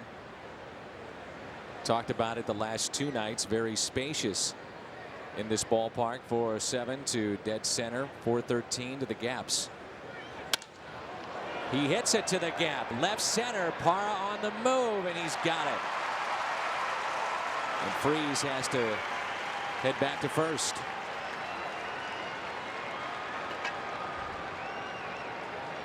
I think Shane Robinson got to start one night too late. He's hit a couple of balls hard, but it's just not carrying today. Look at the jump of the center fielder Parra. He's a Gold Glover, but he's a Gold Glover in left. There's his jump. Takes a direct line to the ball. Very smooth outfield play for Parra. He's shown a pretty decent arm as well. A chance to be a good player. He already is. Won the Gold Glove last year, primarily in left field. He only had 2 appearances in center, but with Young out, they feel that he gets the best jumps, and then you have Kubel, who can play left. Here's Tony Cruz, hitless tonight. To follow up on the point that Pat made earlier, Mike Matheny talked about the backup catcher's position being the hardest of any of the cuts coming out of spring training. And he is a fan of Brian Anderson and feels that he can improve defensively, which was the biggest knock on him. Brian Anderson, left-handed hitting catcher, hit around 400 spring training. And Cruz rips it into right center field. David Freese on his way to third. Slipped a little bit going around the bag, but he's all right. Runners at the corners. I was in on that conversation with Pat and Mike Matheny before the game, and what was interesting to me is he was talking about Tony Cruz, who takes his ball the other way. Perfect swing. Hands inside the ball, drives it the other way. Freese advancing to third. But Mike Matheny was talking with as much passion about throwing batting practice to the backup catcher as he was about talking about his lineup and about all the other good things going on. He was passionate about keeping Tony Cruz ready to play. So this is going to be it for Cal Loesch. Aggressive play here for Mike Matheny to pull Kyle in this spot, and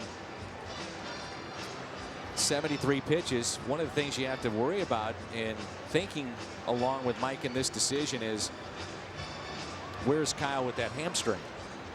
Well, that's kind of the thought that's in my head right now. Otherwise, I would question whether or not it's too early or not to take Kyle Loesch out. I mean, it's an opportunity in the 6th inning. You might not get another one soon, but Kyle Loesch has been one of your best starting pitchers, and he's only gone 5 innings. I'd like to see him still in this game unless there is an issue with his leg, and It I makes guess you we'll think find out about it afterwards. He's trying to be extremely cautious here, you know, first 5-6 weeks of the season, Rick, and you've won the series. You've got the off day tomorrow. You get ready for his next start, but no need to push it. But having said that, then, if you felt that way now, why didn't you do it when he was running, 20 minutes ago? Why do you make the decision now? And only 73 pitches too. Right. It's a bit of a mystery. We'll have to ask him. Inside to Carpenter.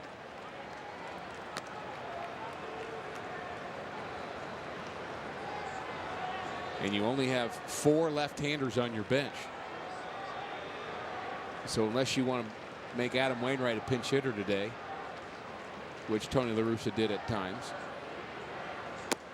which clearly would not be their best choice now, you're going to have to send a lefty against a lefty. So Matt Carpenter, who's shown that he hangs in well against left-handers, gets the shot. McClellan is throwing in the bullpen right now. 1 ball, 1 strike.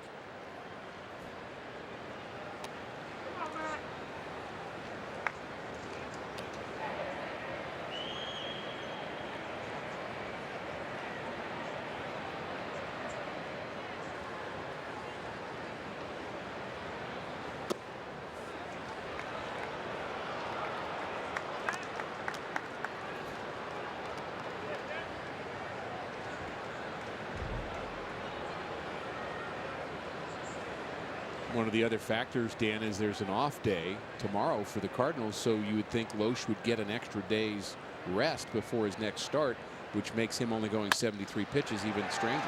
Slices it out to left. Yes, that'll get by him. One run is in. Carpenter delivers. Here comes another. That's Tony Cruz. He will score. And the Cardinals have the lead.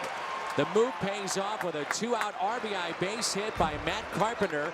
And the Cardinals have the lead of 3-1. Great effort in left by Kubel, but just out of his reach. And Mike Matheny pulls the right move here to pinch hit for Loesch, and Carpenter comes through. That was a decent pitch down and away, and Carpenter went down to get it. And you're only as good as the execution of your players. If Carpenter does not get a hit right there, Mike Matheny has some things to answer for. Now Kyle Loesch all of a sudden is on the positive end of this decision potentially, and Wade Miley's done.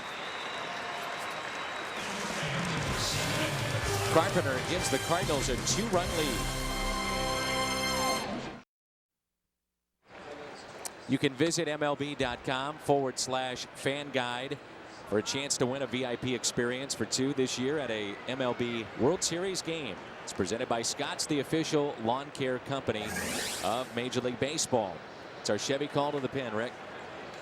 And we are seeing Brian Shaw for the second time in this series. The last time we saw him, he gave up back-to-back home runs to Alan Craig and David Freese.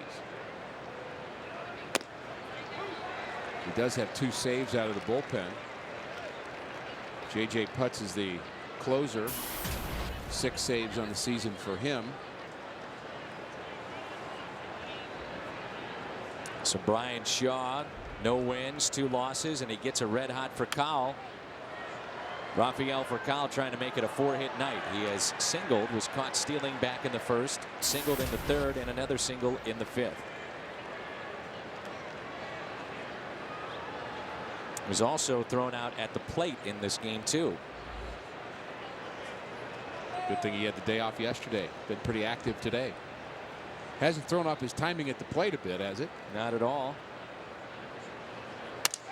Breaks his bat, and this is a tough play. They just get Furcal by a half step. Matt Carpenter delivers off the bench, and with that base hit, 2 runs come around to score. Carpenter has given the Cardinals a 3-1 lead on Fox Sports Midwest. Cardinals have taken the lead 3-1. It's time for Twitter again. This time we're going to look at Carlos Beltran. Carlos Beltran 15, in case you want to follow him. Here's his tweet this morning. Let's try to finish the road trip with a winning record. Ricky H 49 if you're interested in following me. What kind of nuggets do you give on Twitter? Oh, I'm at a golf course today. It's all over the place. I tell them all kinds of things about you, Dan. I'm having coffee. I mean, those are. Hey, if you want to know, you have to follow me, Dan. Scintillating. If you really want to know. It's our Chevy call to the pen, and this is Kyle McClellan, the St. Louisan. And he's greeted with a base hit. One thing about Kyle, as you see Montero pick up the base hit, is that historically in his career, at times he's been very good against left-handed batters. So, you know, while you may have a Romero or a Zipchinski, let's say, if they're having the night off because they pitched a lot, McClellan, and I think now Marte to an extent, would be 2 right-handers who'd look to maybe fill that role. Both of them have done well against left-handers even this year. And McClellan, you know, I don't think it's as obvious why that is for Kyle McClellan. He has a nice sinker, and he has the good 12-6 curveball that somehow neutralizes lefties for the most part. But, you know, he wouldn't seem like the classic right-hander that would dominate lefties. He just does. He pitches inside well enough to lefties to keep them honest. And, you know, you've been joking about Kyle being all of a sudden the elder statesman in the bullpen, and he has been out there for quite a long time. He's been around. Really has filled a valuable role over the years too. He's been the 8th inning guy. For a while, he was there to give you multiple outs against righties and lefties if you didn't want to waste a lefty. He's been a starter. It gives you experience. And people forget what his record was about this time last year as a starter. He was either 4-0 or 5-0. And he was filling the void as Lance Lynn is filling the Carpenter void. He was filling the Adam Wainwright void a year ago. And Cardinals got off to a good start, a decent start. And if it wasn't for Kyle McClellan, they might not have been in it. And there is a strikeout of Kubel. Couldn't hold up. What's on tap? Remember, note the start time will come your way at 6 o'clock on Friday night from Busch Stadium in St. Louis. And it's Minor and Garcia. Atlanta Braves will be in town. Jaime Garcia, 2-2. And it's our Budweiser What's on Tap.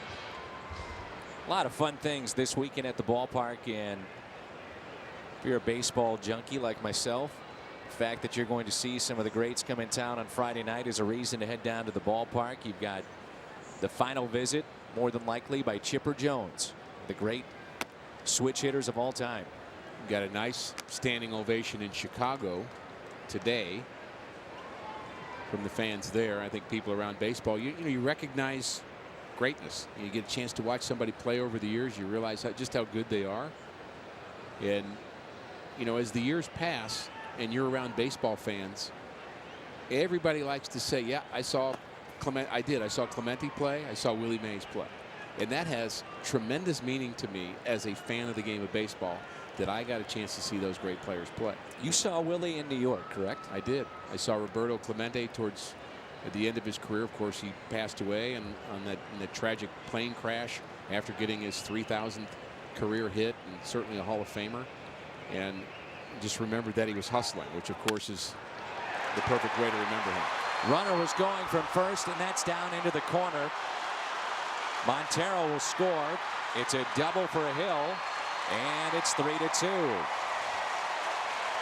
RBI number 13 for Aaron Hill.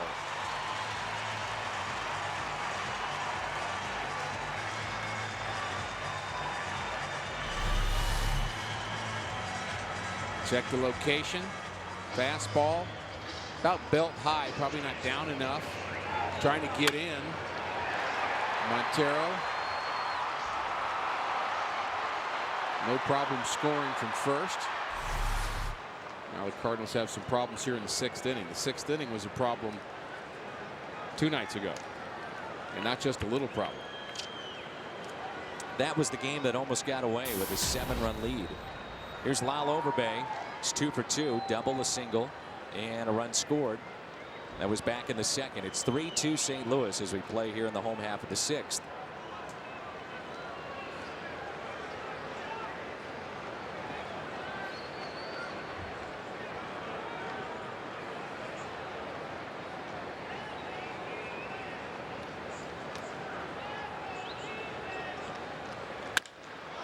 In the air out to deep right center field.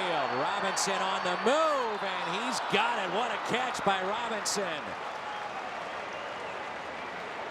And you could say that that's probably a mistake by Hill. He's not tagging up. If he is, he's at third. But regardless of what Hill did, how about the play by Robinson to track that down, and that probably saves a run too. Well, this ball was crushed, and it was out of the ballpark the last 2 nights. But Shane Robinson on the move, reaches up right in front of the wall. Went a long way to get it, and here's the decision for Aaron Hill. Should I tag up or not? Well, let me get halfway between and do neither one. And if he would have been able to get back and see that Shane Robinson was going to catch that ball, he'd be on third base. Now, it is with 2 outs. But what he needs to do is be sure to position himself that he can score if he drops the ball. Now, he doesn't have to be, he can be on second base and score from there. And I think that's the point that you have to make, is that if Shane Robinson doesn't get to that ball or drops it, you're going to score from second anyway. So it's beneficial to tag up, then you can score on a wild pitch, pass ball, whatever the case may be. Nice block by Cruz.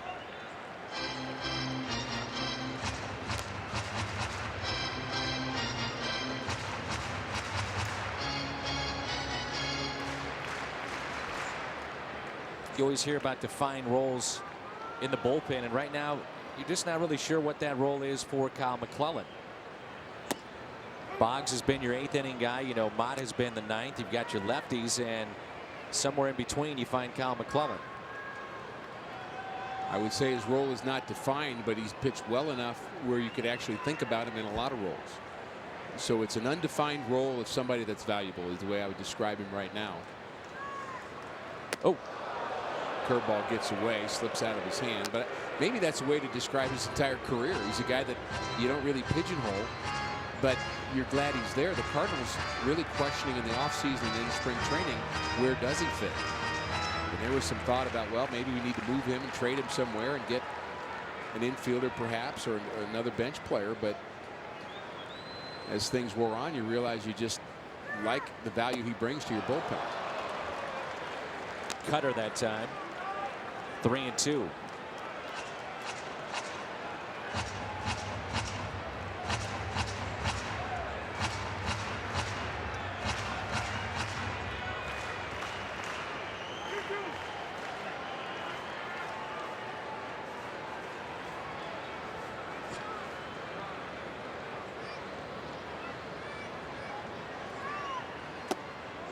And that's a walk.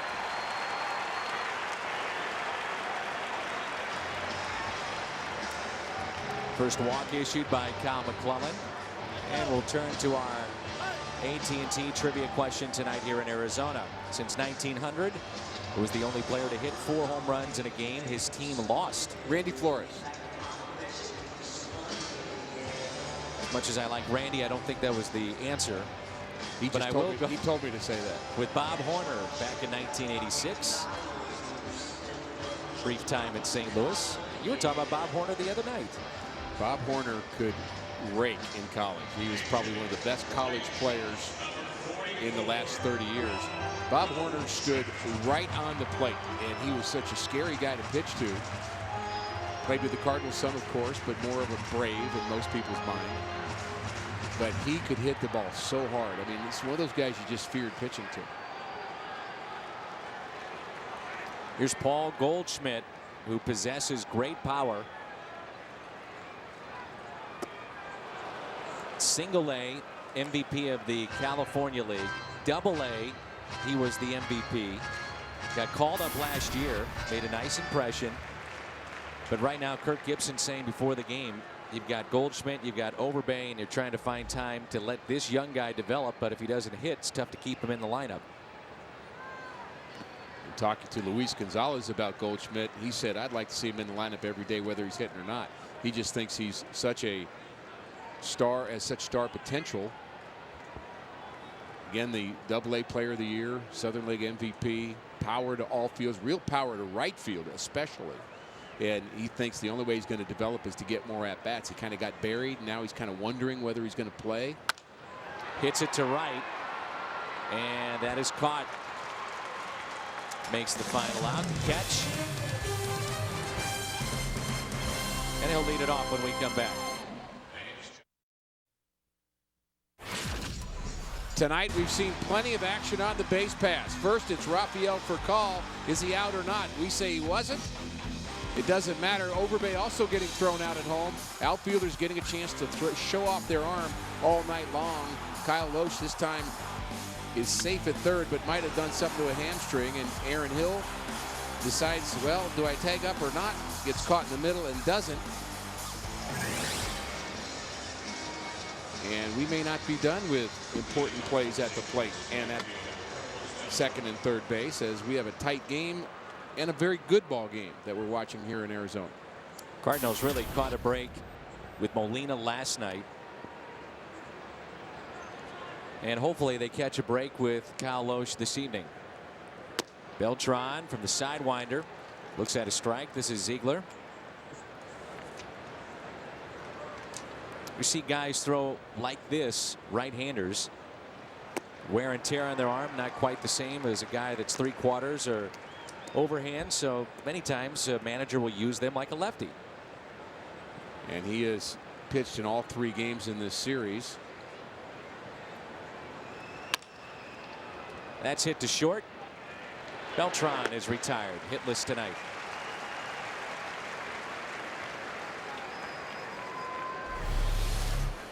Nissan drive of the game, and it's Matt Carpenter moments ago pinch hitting for Kyle Loesch, and just out of the reach of Kubel and left. 2 runs would score at that point, made it 3-1. Mike Matheny pulling that move, and it pays off. And right now we stand 3-2 with Holiday digging in.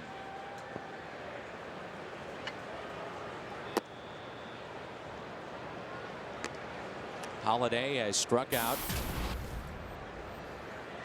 Picked up a double in the third and walked in the fifth. Chops one to short. Long throw, 2 away.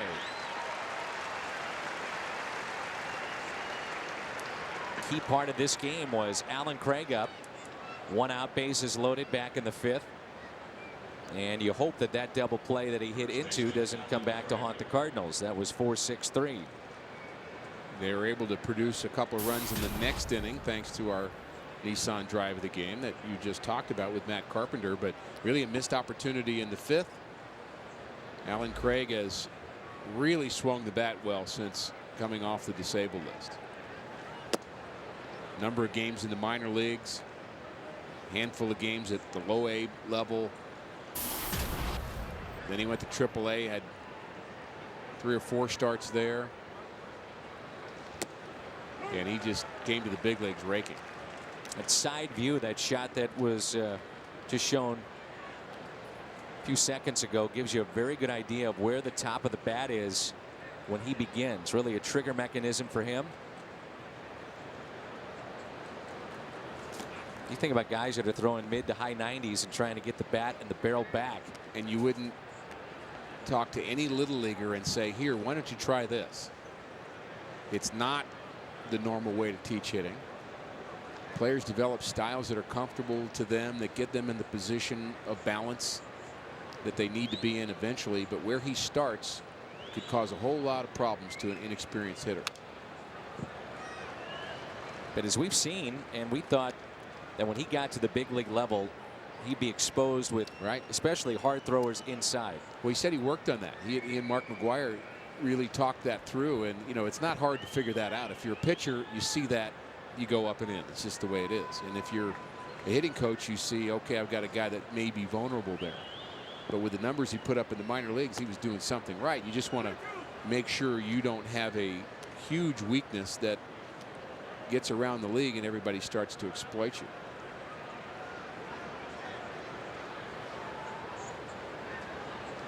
Three-two pitch, and it's a grounder, this time to third.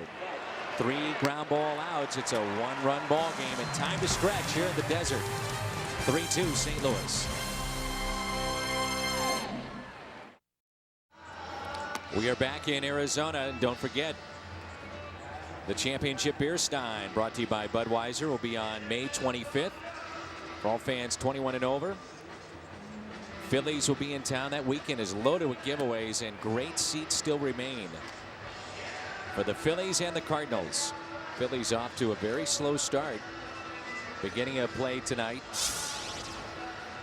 The Phillies 5 games back, and now it's Victor Marte with a 2.84 ERA. This will be his 13th appearance. And I know you're really high on this guy. You think he's done a very good job. Yeah, I am. And part of it is the numbers that he put up in AAA last year. I think he got the exposure and the experience of being the closer last year at AAA Memphis. And I think that gave him the confidence. And he's up here playing with some of his former teammates, obviously. And I just think he is developing in front of our eyes. I think he's a late bloomer. He has a good fastball, and I think his command has come late. And I really do like his slider, too. And it's not always sharp, but when his slider's sharp, it's an outstanding pitch. He's a big man on the mound, works from the stretch, and he'll deal with the top of the lineup, and Parra greets him with a fly ball into center. 1 away.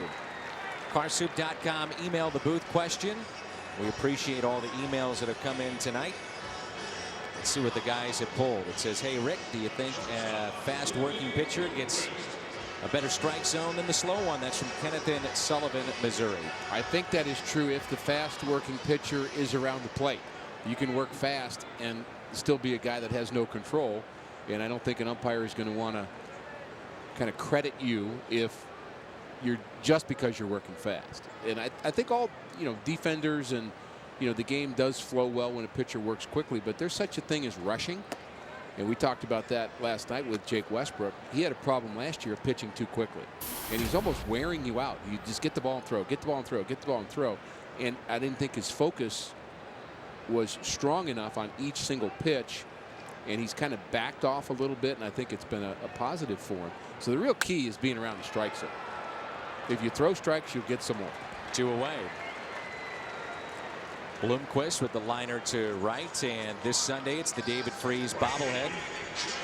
You don't want to miss it, and still some seats remaining. And it's not just for 25,000 fans, it's for anybody that has a ticket. You come down to the ballpark and you'll walk away with the MVP's bobblehead. Brought to you by Scott's. That's this Sunday. And once again, just a handful of tickets remaining for the games on Friday night and Sunday. We don't actually have a ticket, do we? We have a pass. We have a pass, but yet we can pull some strings. Let's just be honest about it. Well, you're going to have to show me how to do that. I've got 4 kids. If I don't come home with a bobblehead, I'm in trouble. So I'll find a way. I'm going to go every place you go on that day. If you need the bobblehead, I'll help you out. Thank you. 1-0 pitch to Upton.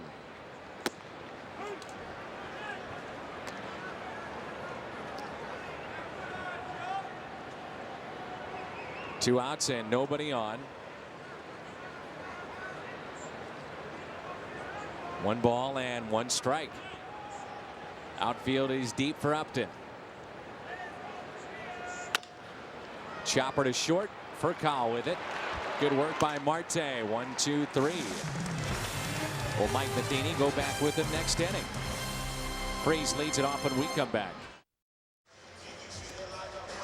Welcome back to Cardinals baseball on Fox Sports Midwest. Let's go to our studio with this Bommarito Sports Update and the Cat. Dan, some afternoon baseball in Milwaukee. The Reds and Brewers scoreless in the 9th. Joey Votto comes through with a 2-run double. Ryan Braun would homer in the bottom of the 9th. But the Reds hang on to win 2-1. Chapman gets the win for the Reds. Guys, we head back to you in Arizona. All right, Jim, thanks. Along with Rick Horton, Pat Paris, I'm Dan McLaughlin. And this is Hernandez, who will take over for the Diamondbacks, and David Freese has had a good night. He'll lead it off. Hernandez, 15 games, record of 0-1. Just shy of 15 innings this year. Solid season a year ago, 5-3 out of the bullpen, 74 games, which is a high number. It means he's durable.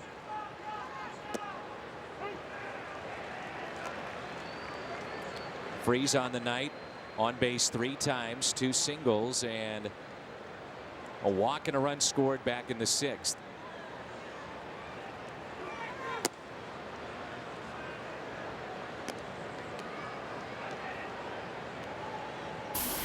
Over a strikeout an inning a year ago for Hernandez. There was talk about him maybe developing into a closer down the road. There's a chopper that's pulled foul.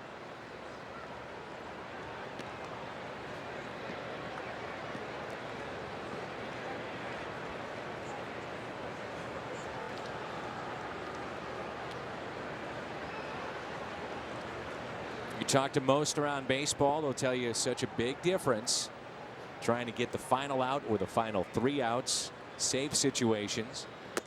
There's a strikeout of Freese, no argument. As opposed to trying to get those outs maybe in the 6th or the 7th. Time now for an AT&T Uverse Reverse Recap. Cardinals looking for a sweep tonight here in Arizona. They lead it 3-2. Loesch only 5 innings, 73 pitches on the night. Miley gave them nearly 6. And the big hit, Matt Carpenter, pinch hit, 2-run double. Here's Green. Softly to short. 2 outs.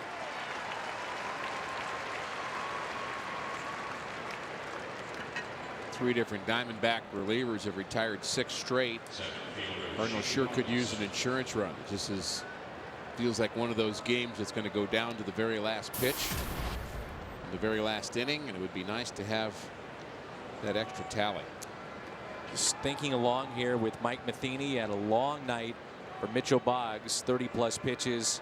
Normally he's the 8th inning guy. You have 2 lefties though coming up in Montero and Kubel, as Robinson looks at ball 1, getting the start in center tonight. So you may want to start, and there it is right now, as Zimchinski just got up to start throwing. May want to have that lefty start the inning, or even Zipchinski get all 3 outs if he can. The Diamondbacks have already used one of their right-handers off the bench. They have 4. So that's the other thing you have to contemplate. He's going to come in to pitch to lefties, but will they hit? That's another thought that has to go through the manager's process. Is you say he's going to pitch to Overbay, but will he really? Goldschmidt has already been used, so he probably will stay with Overbay, but you have to know those guys that are available if you're a manager. You have to think about your guys and their guys.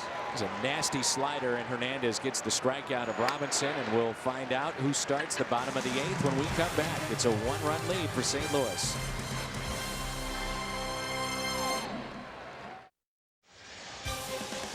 Cardinals baseball on Fox Sports Midwest is brought to you by Budweiser. Great times are waiting. Grab some buds. And by Taco Bell. Live Moss.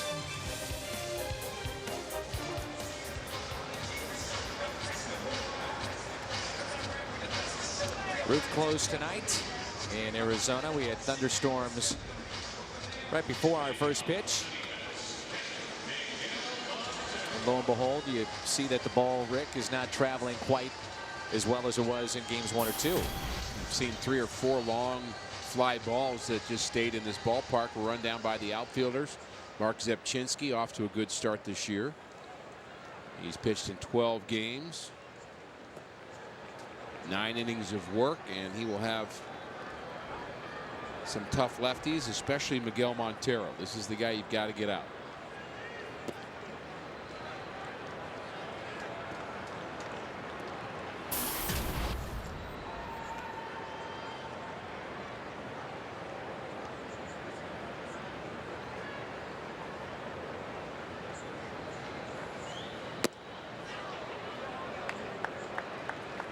Montero with a base hit, run scored back in the 6th inning.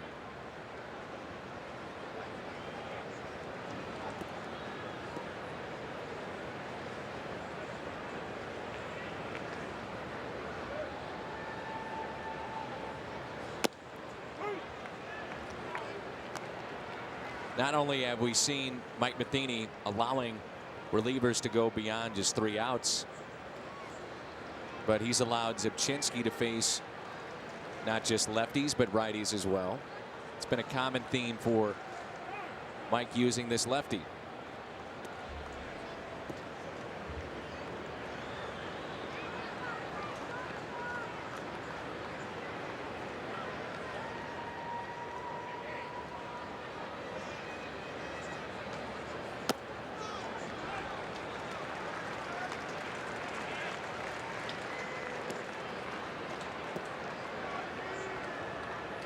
Three and one.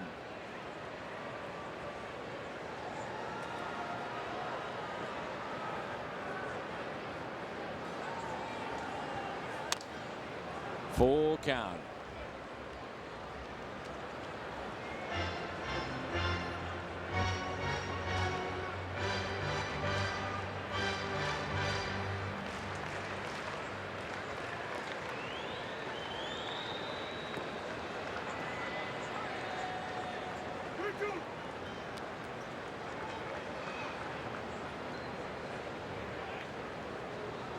Big gap in right center field and a 3-2 pitch. He got him. Fell behind. 3-1. And Montero strikes out. Nice Time for more slider. tweets. Yeah, nice slider from Zepchinski.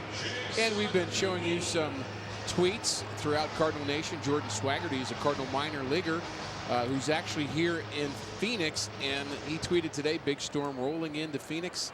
I love it, but he's been actually following the Cardinals here. He is one of the Cardinal stars of the future, but he had an arm injury, Dan. He's out for the entire season, but he was excited to have the ability to connect with the Cardinals here in Arizona, and he's seen 3 very good games. Cardinals with a chance to sweep.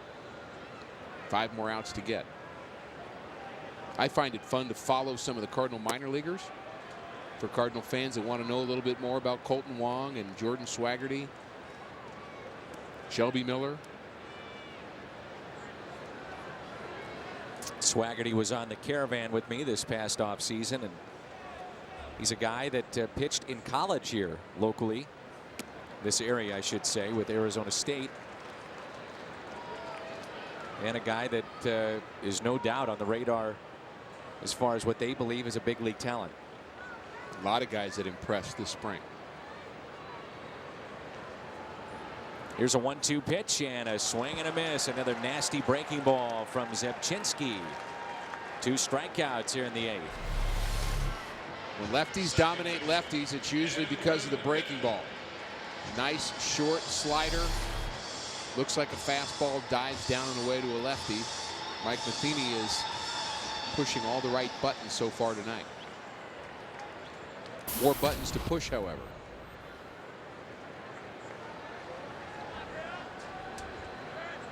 Here is Hill. He has an RBI double, and that pitch is taken low.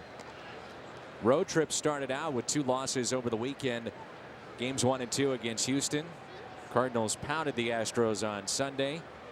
They've taken the first 2 here and trying to make it a sweep. A liner that's caught at third, and David Freese holds on. Will the Cardinals hold on tonight? We go to the 9th. Going to the 9th here in Phoenix. Cardinals have the 1-run lead. Immediately following it is Missouri Lottery Cardinals Live. Jim Hayes, Al Raboski in studio. They'll talk about Mike Matheny pulling all the right strings back in the 6th inning. Also, they'll discuss the brilliant start for Rafael Furcal, the 2012, and plenty of player reaction all coming up. There's the skipper of the Cardinals. Dan, Rick, back up to you. Mike Matheny right there, and it's 3-2 St. Louis. J.J. Putz will be the new pitcher for Arizona. And as you mentioned, Rick, he's a very good closer statistically from a year ago. But they've been trailing in this series. We haven't seen him until tonight. Yeah, his numbers were good last year. And not just good, really good. 45 saves and 49 attempts last year. He also had a 40-save season when he was with Seattle in 2007 when he was an all-star. So this guy's been a premier closer, and there are those around here that are wondering just how long he can last. He's kind of getting up there in age and a lot of innings under his belt. You wonder how much longer he can go, but he's been effective so far this year. And as you well know, as you go along in your career, you've got to continue to improve on what you have, but maybe develop a pitch or two if you can. And they say that Putz, one of the things that he really worked on in spring training, and it's been a factor early on this season, is a cutter. So let's take a hard look this inning and see if that cutter is there. Troy Percival, Jason Isringhausen, example of guys that just kind of continued to hang on as closers. There's that cutter right there. Just has a little break to it. Down and away from a right-hander.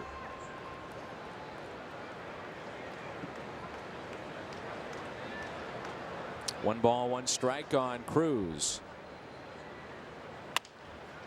Slowly hit up the middle. Cruz retired.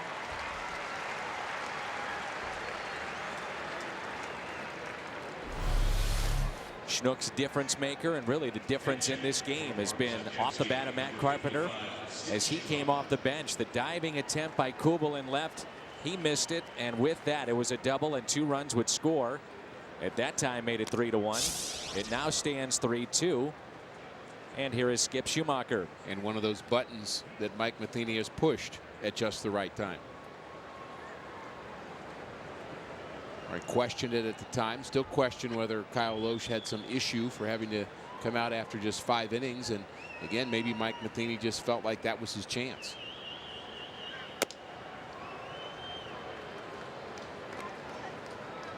It's the biggest question right now remaining in this game.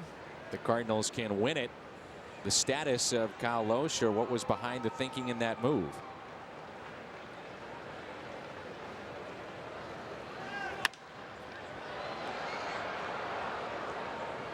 One ball, one strike.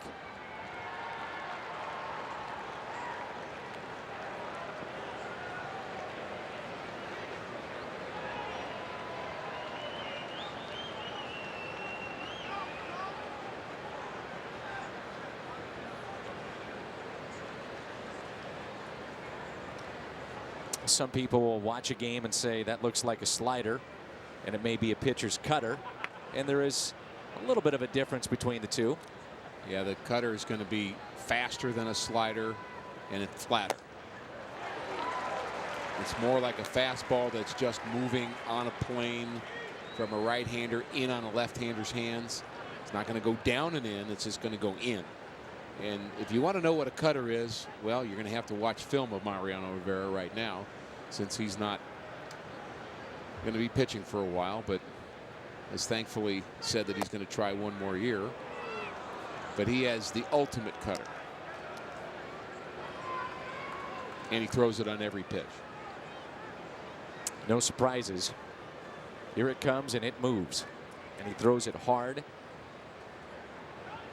With great command. The 2-2. And Rivera met with the media today. A blessing in disguise in this injury was finding a blood clot. And he said it's, hey, this is something that I had to go through to find that out. It's not the worst thing. And he also said he was leaning towards coming back next season, regardless of injury. A 3-2 pitch. Schumacher puts it in play. Bouncer to second. 2 outs. Just past 11 in the Midwest and here in Arizona, along with Rick Horton. I'm Dan McLaughlin. Pat Paris is with us. We're at Chase Field in Phoenix, Arizona. Here's Furcal. He has a 3-hit night. Nearly a 4-hit night.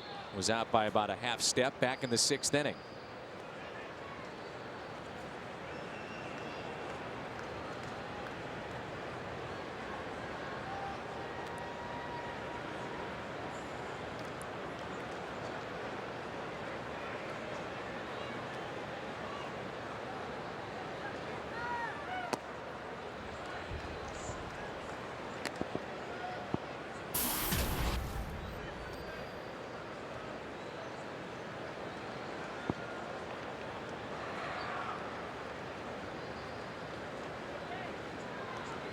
One-0 pitch to Rafael Furcal.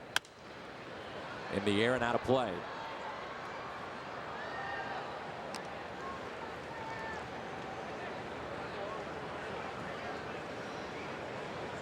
Nine straight batters retired by the Diamondbacks bullpen. Cardinals hoping for a sweep and a happy flight.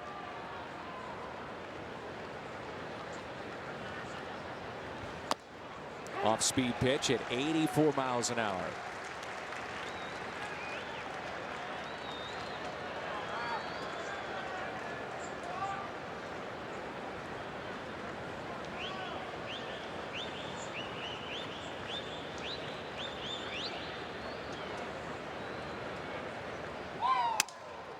Puts it in play, a little chopper, and it's a base hit for Furcal, and with that, a 4-hit night.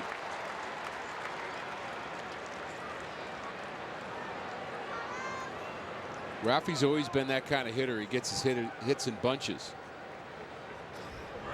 And he gets them all kinds of ways. Slaps him, breaks his bat, chops it over the pitcher's head. Bat dies a hero. Hit number 4. You always know how Furcal is going just by watching his mannerisms before the game. He's happy-go-lucky kind of guy, wearing those emotions on his sleeve, jumping around, kidding with the guys. Extends the inning to Beltran, and a check on Furcal. And the opposite would be if he's not going well, he has that little angry face. That little, just picture that face, and we see these guys when they're going well and when they're not, and they're human beings, and you're going to have some emotions about it. If you're Beltran, would you allow Furcal a chance to steal against the big right-hander? And he is slow to the plate. Give him a pitch, maybe 2. Try to put him in scoring position. Well, that's a tweener, because I really like the thought of Beltran being at the plate right now with a chance to do some damage the way he's swinging the bat. And I want him to hit the pitch that he likes, period.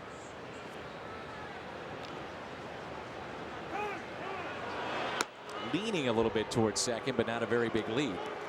Montero, we should repeat, leads the major leagues in throwing out runners. Already thrown out for call once.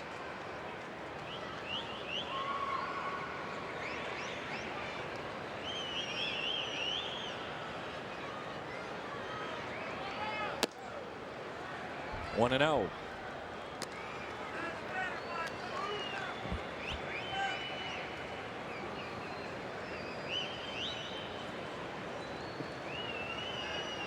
Quiet night for Beltran.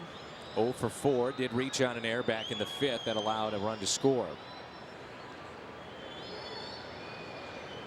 Here's a 1-0 pitch. Beltran with a base hit into center. Just another rocket off his bat. Back-to-back hits. Extends the inning to Matt Holliday.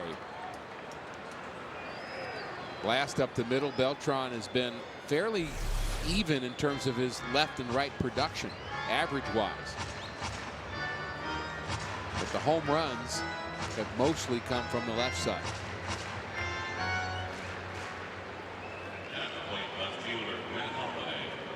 Holliday tonight struck out swinging back in the 1st.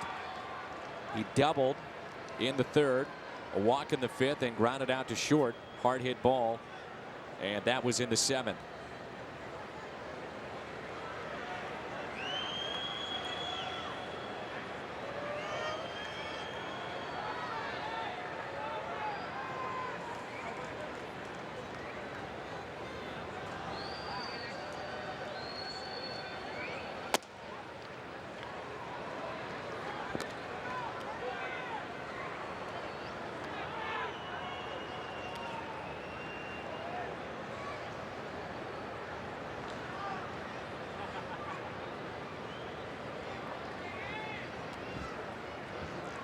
Two runners on and a 1-0 pitch to Holliday. Off speed pitch at 84 miles an hour. Drops in for a strike. 1-1.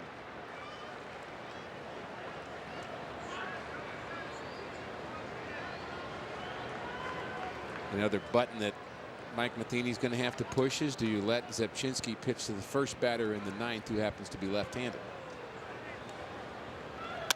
Holliday out to deep center field. Will it carry? It will, and it's off the wall. One run is in. Here comes Beltran. And Holliday delivers here in the 9th with some insurance. It's 5-2. 3 consecutive hits with 2 down here in the top of the 9th, and it's a 3-run St. Louis lead. Big strength of Matt Holliday. Yeah, and big runs against the closer too here in the 9th inning. Just trying to keep his team 1 run behind, but Matt Holliday had something different in mind. There's the cutter you talked about. Down and away, he went down to get it. And he hits the ball off balance as far as anybody in baseball. He's almost on his front foot there, a little bit ahead of that, but he crushes that ball to center field. How far would that have been the last couple of nights? Now Craig with a runner at second base. You know, it's interesting, Dan, I'm recalling talking to Kirk Gibson before the game, and he said that he and Carlos Beltran were talking about hitting in this ballpark. And they both agreed that this is the best hitting background in the National League, period. There's so much clarity from the hitter's point of view, such a good hitting backdrop that you can see the ball very clearly, and the Cardinals are certainly swinging the bat like they see it well. A lot of hits 3 nights in a row. 1-0 pitch to Alan Craig. This is the nightmare that you run into if you're Kirk Gibson on the other side, where you're trailing in a game, you're trying to get your closer some work, non-save situation obviously, and yet here he is just trying to get through the 3 outs, and you wonder then about their next game and availability and how sharp he may be. Yeah, you do have to worry about the future, but you also are thinking more than just work here with your closer. You want to make sure the game's close because you're only down 1. So now not only do you use him in that situation, now 2 Cardinals getting loose, Mitchell Boggs, in case it no longer becomes a safe situation for St. Louis. But I think you're you make a good point that it's a difficulty from a manager's point of view when your closer has a bad day. A lot of bad things happen after that. Here's a 2-1 pitch. Craig, opposite way to the track, to the wall. Yes, it's a home run. 2-run shot for Alan Craig. And there's that power that we've been talking about to center and opposite field power for Craig. A 2-run homer, and the Cardinals have busted this open. It's now 7-2. Did somebody open the roof? I don't know about the roof, but they opened the floodgates for the Cardinals offense here in the 9th inning. Craig and David Freese both have great power the other way, and that's a happy Cardinal dugout right now. Have you noticed the line, by the way, after the home run? Like that. Here's the pitch, up and away.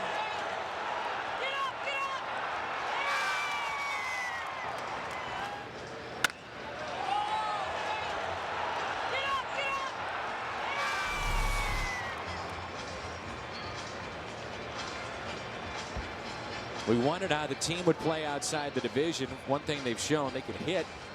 They can hit outside the division. These 3 games, they put on a power display Against 3 very good starting pitchers. Now Mott has a seat, and you know Mitchell Boggs undoubtedly, Rick, wants to get back out there after last night where he wasn't overly sharp.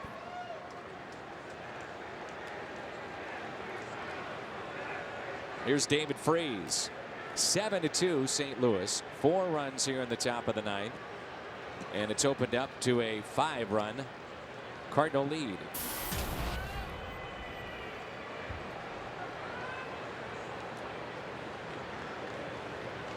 Think about how the inning started, and the right-hander was able to get the first 2. Then it was an infield hit by Furcal.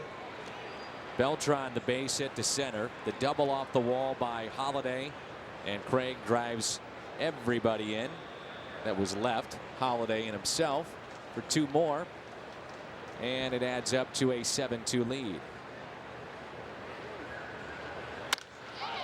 That's a hard hit ball. Into left center it goes, and David Freese is aboard for the 4th time tonight. That's 3 hits and a walk. Well, you bringing up how the Cardinals got this going with 2 outs makes you realize just how important that table setter is. Kirk Gibson's seen enough. He needs to go get his closer, but Rafael Furcal doing what leadoff hitters do, set the table and get something started. We step aside, and the Cardinals lead it 7-2.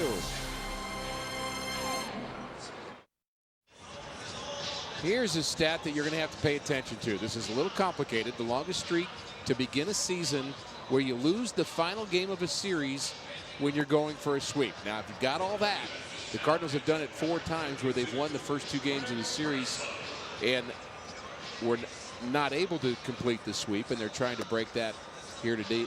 The team in 1945 did it 6 times, and they were a pretty good ball club.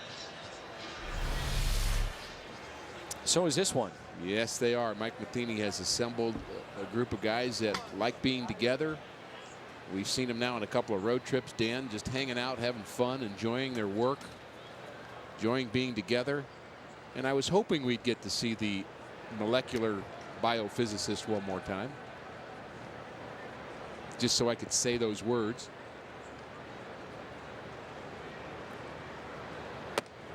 And a ball to Tyler Green. 7-2 St. Louis. Where'd this guy go to school? This guy went to Yale. Okay, you said. I said Yale, then I said Harvard, then I went back to Yale. Big difference. I understand they don't really like each other. It's pretty smart people, though. I know that. I found out that the closer for the Diamondbacks, J.J. Putz, went to Michigan and likes to wear Michigan ties to antagonize his manager. And he told me before the game, he said if he doesn't stop doing that, he's going to become the setup man. And Green bounces it to third. Look what I found. It's an out at second in the force play. Turned into a long top of the 9th. Cardinals loving it. It's 7-2. Look at Yadier Molina and the Cardinals without him tonight. Hopefully back in the lineup on Friday. But Tony Cruz, the backup, 1 for 4, single in the 6th and a run scored, and we'll make him our Budweiser player of the game. Non-save situation, and Mitchell Boggs comes in. Mitchell was on the mound last night. Was not sharp, but looking to change that this evening.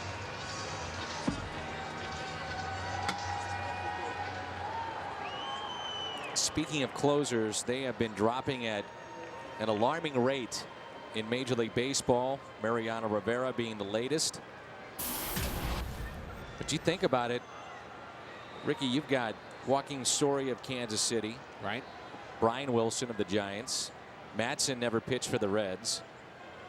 Andrew Bailey has been out for the Red Sox. Kyle Farnsworth was scheduled to be the Rays closer. Drew Storn of the Nationals. Just thinking off the top of my head here. Sergio Santos of the Blue Jays.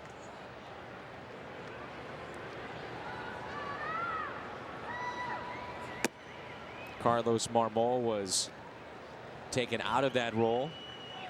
So a number of closers have dropped in the major leagues, and big news with Scott Van Slyke. So open doors for the closer, Scott Van Slyke, a pinch hit, RBI base hit in his first at bat in the big leagues. Way to go, Scott.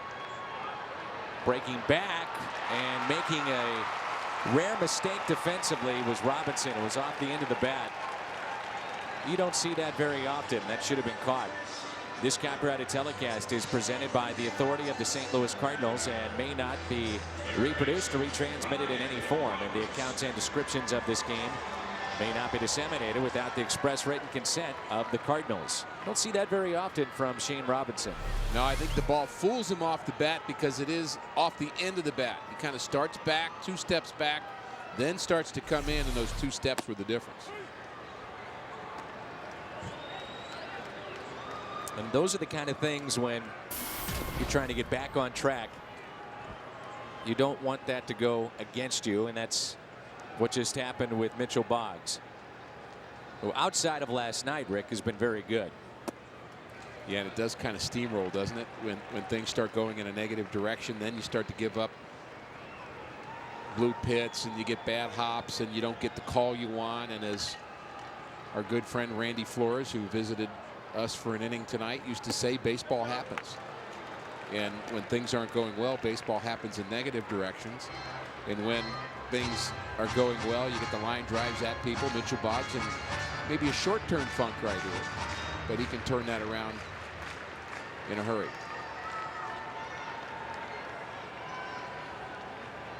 1-2 pitch, and it's a base hit into center. How about the night for Roberts? It's a guy that's been struggling, Dan. He's been on base all 4 times, batting .188.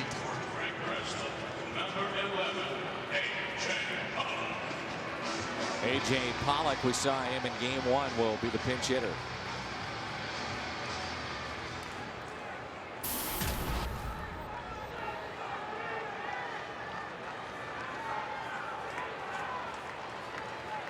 Runners at first and second.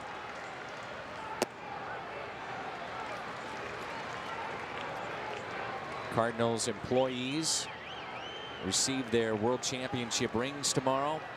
Ceremony at Busch Stadium, and the DeWitt family has been very generous as far as the amount of people that will receive those rings.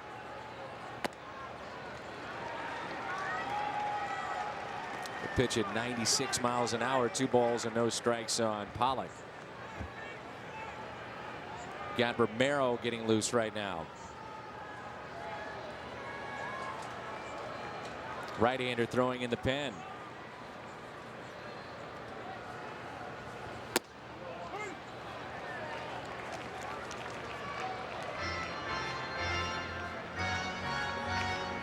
You are still very close with Andy Van Slyke, and I'm sure Papa and Mama are beaming right now. Very happy for Andy and Lori. And again, that's the point of watching these guys play. It's the celebration not just for them, but for their families and friends, former teammates, coaches.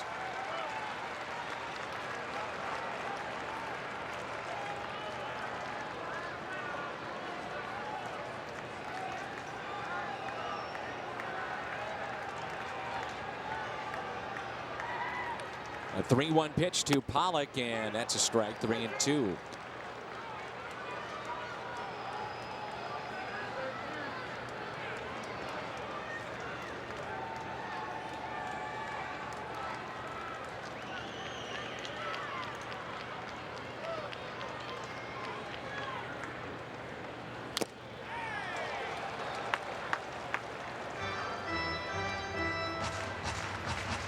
Cruz got hit by that foul tip as he's walking around home plate. And the Cardinals can't afford to lose another catcher. Descalso is the emergency catcher after Carpenter hit the double to score 2. He actually went down to the bullpen and was warming up one of the pitchers. There is a bullpen catcher down there, but with Yachty in the dugout and not catching anybody tonight, got to have somebody with a glove get down there and play catch. Jamie Pogue is the official bullpen catcher. His first year doing that for the Cardinals, and yet there are times where you need 2 guys up, so that's normally what the backup catcher will do. But in this case, you're not going to have Yachty do it for sure.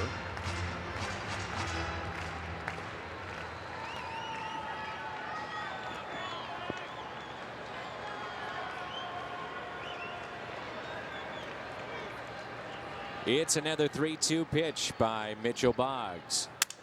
Broken bat, slowly hit, freeze, bare hands, only play, and no chance. Bases are loaded. And Boggs is thinking, what else can go wrong? He had a sure out to start the inning, play that needs to be made in center field.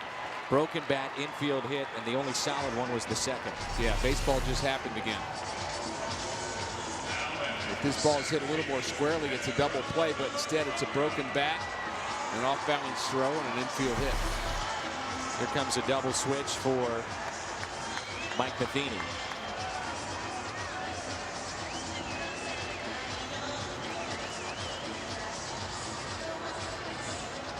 Not done yet here in Arizona. Bases loaded. 5-run lead. Nobody out. Mott coming in.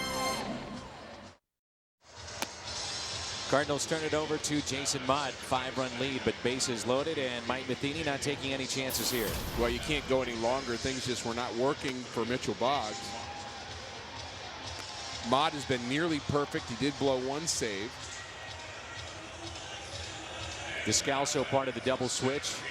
He takes over at second base. And we're back to the top of the lineup. Parra does have a double, and that was back in the 5th inning. 7-2 Redbirds. Clubs have combined for 27 hits tonight. Diamondbacks have fight in them. We saw that in game 1.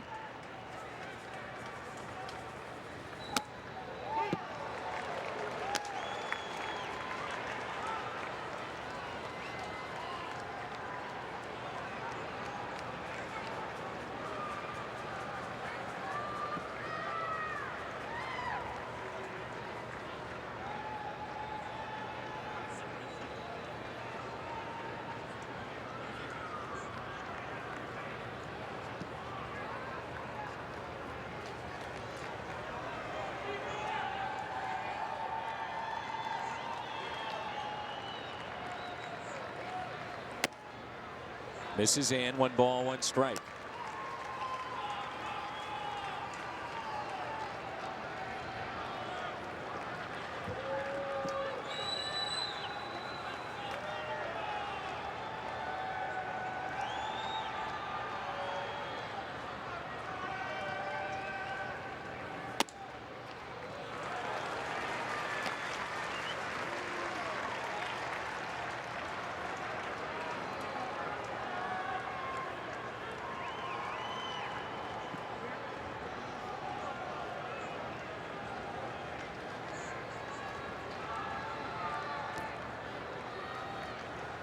A 2-1 pitch from Mott.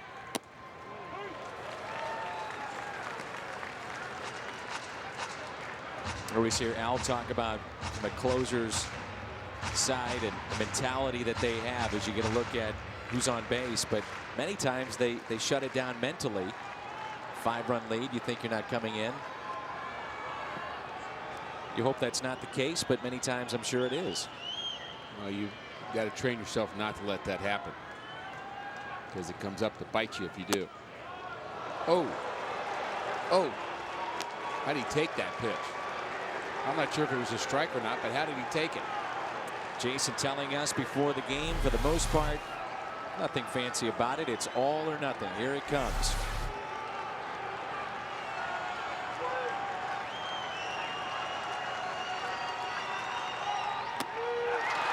May have chased ball 4. Strikeout from Mudd. And there's one away. That ball had some movement on it. I thought that might have been his cutter. Either that or it's the ball just sailed on it. This ball has some real movement. Gets on the side of it a little bit. It just has that extra hop. I don't think that was a cutter. That was just a fastball with some hop. So bases loaded, 1 out. Willie Bloomquist.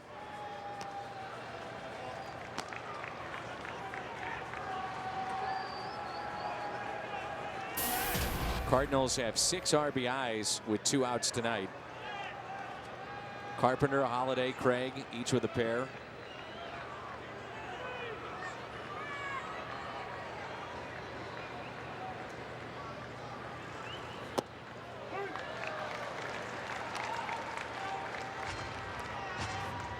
Well, we knew the Cardinals would need an insurance run, Dan. At this point, kind of happy that it's 4 of them.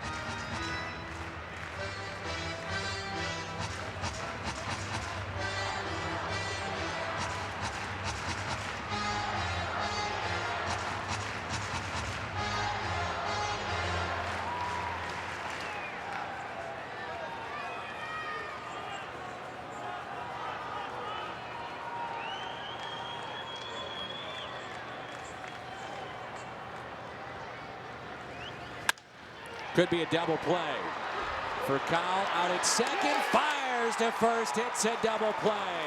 It's a sweep in Arizona. Good work by Mott. And the Cardinals hold on for the win, 7-2.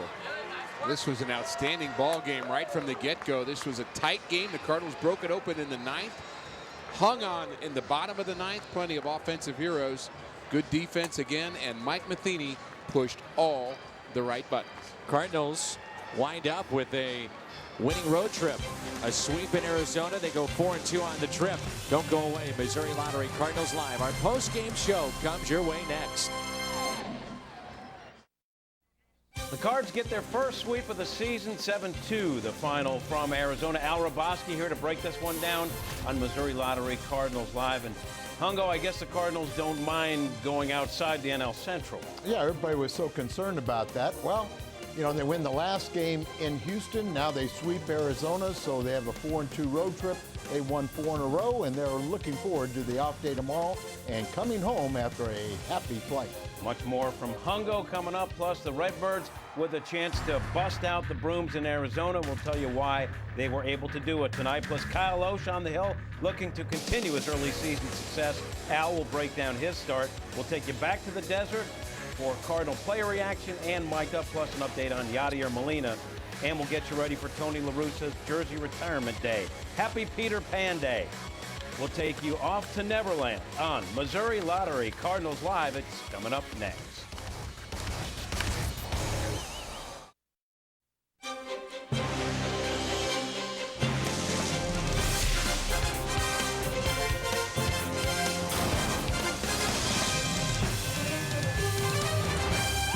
Welcome to Missouri Lottery Cardinals Live. Makes him only going 73 pitches even stranger. Slices it out to left. Yes, that'll get by him. 1 run is in. Carpenter delivers. Here comes another. That's Tony Cruz. He will score. And the Cardinals have the lead. Mike Matheny pulls Kyle Osh after 5 pinch hits. Matt Carpenter, and Carpenter delivers a 2-run pinch hit double card sweep. Yes, I said sweep. They win it.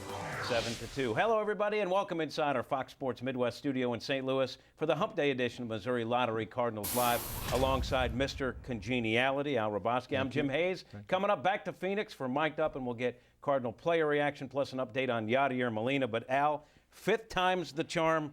The Cardinals do get the sweep. That's right. 4 previous times they couldn't win that third game trying to complete the sweep, but they did it here tonight. And I'm sure there's some social media that Mike Matheny will say, yeah, you didn't like my lineup again, but we came through. And boy, what clutch hitting by Carpenter.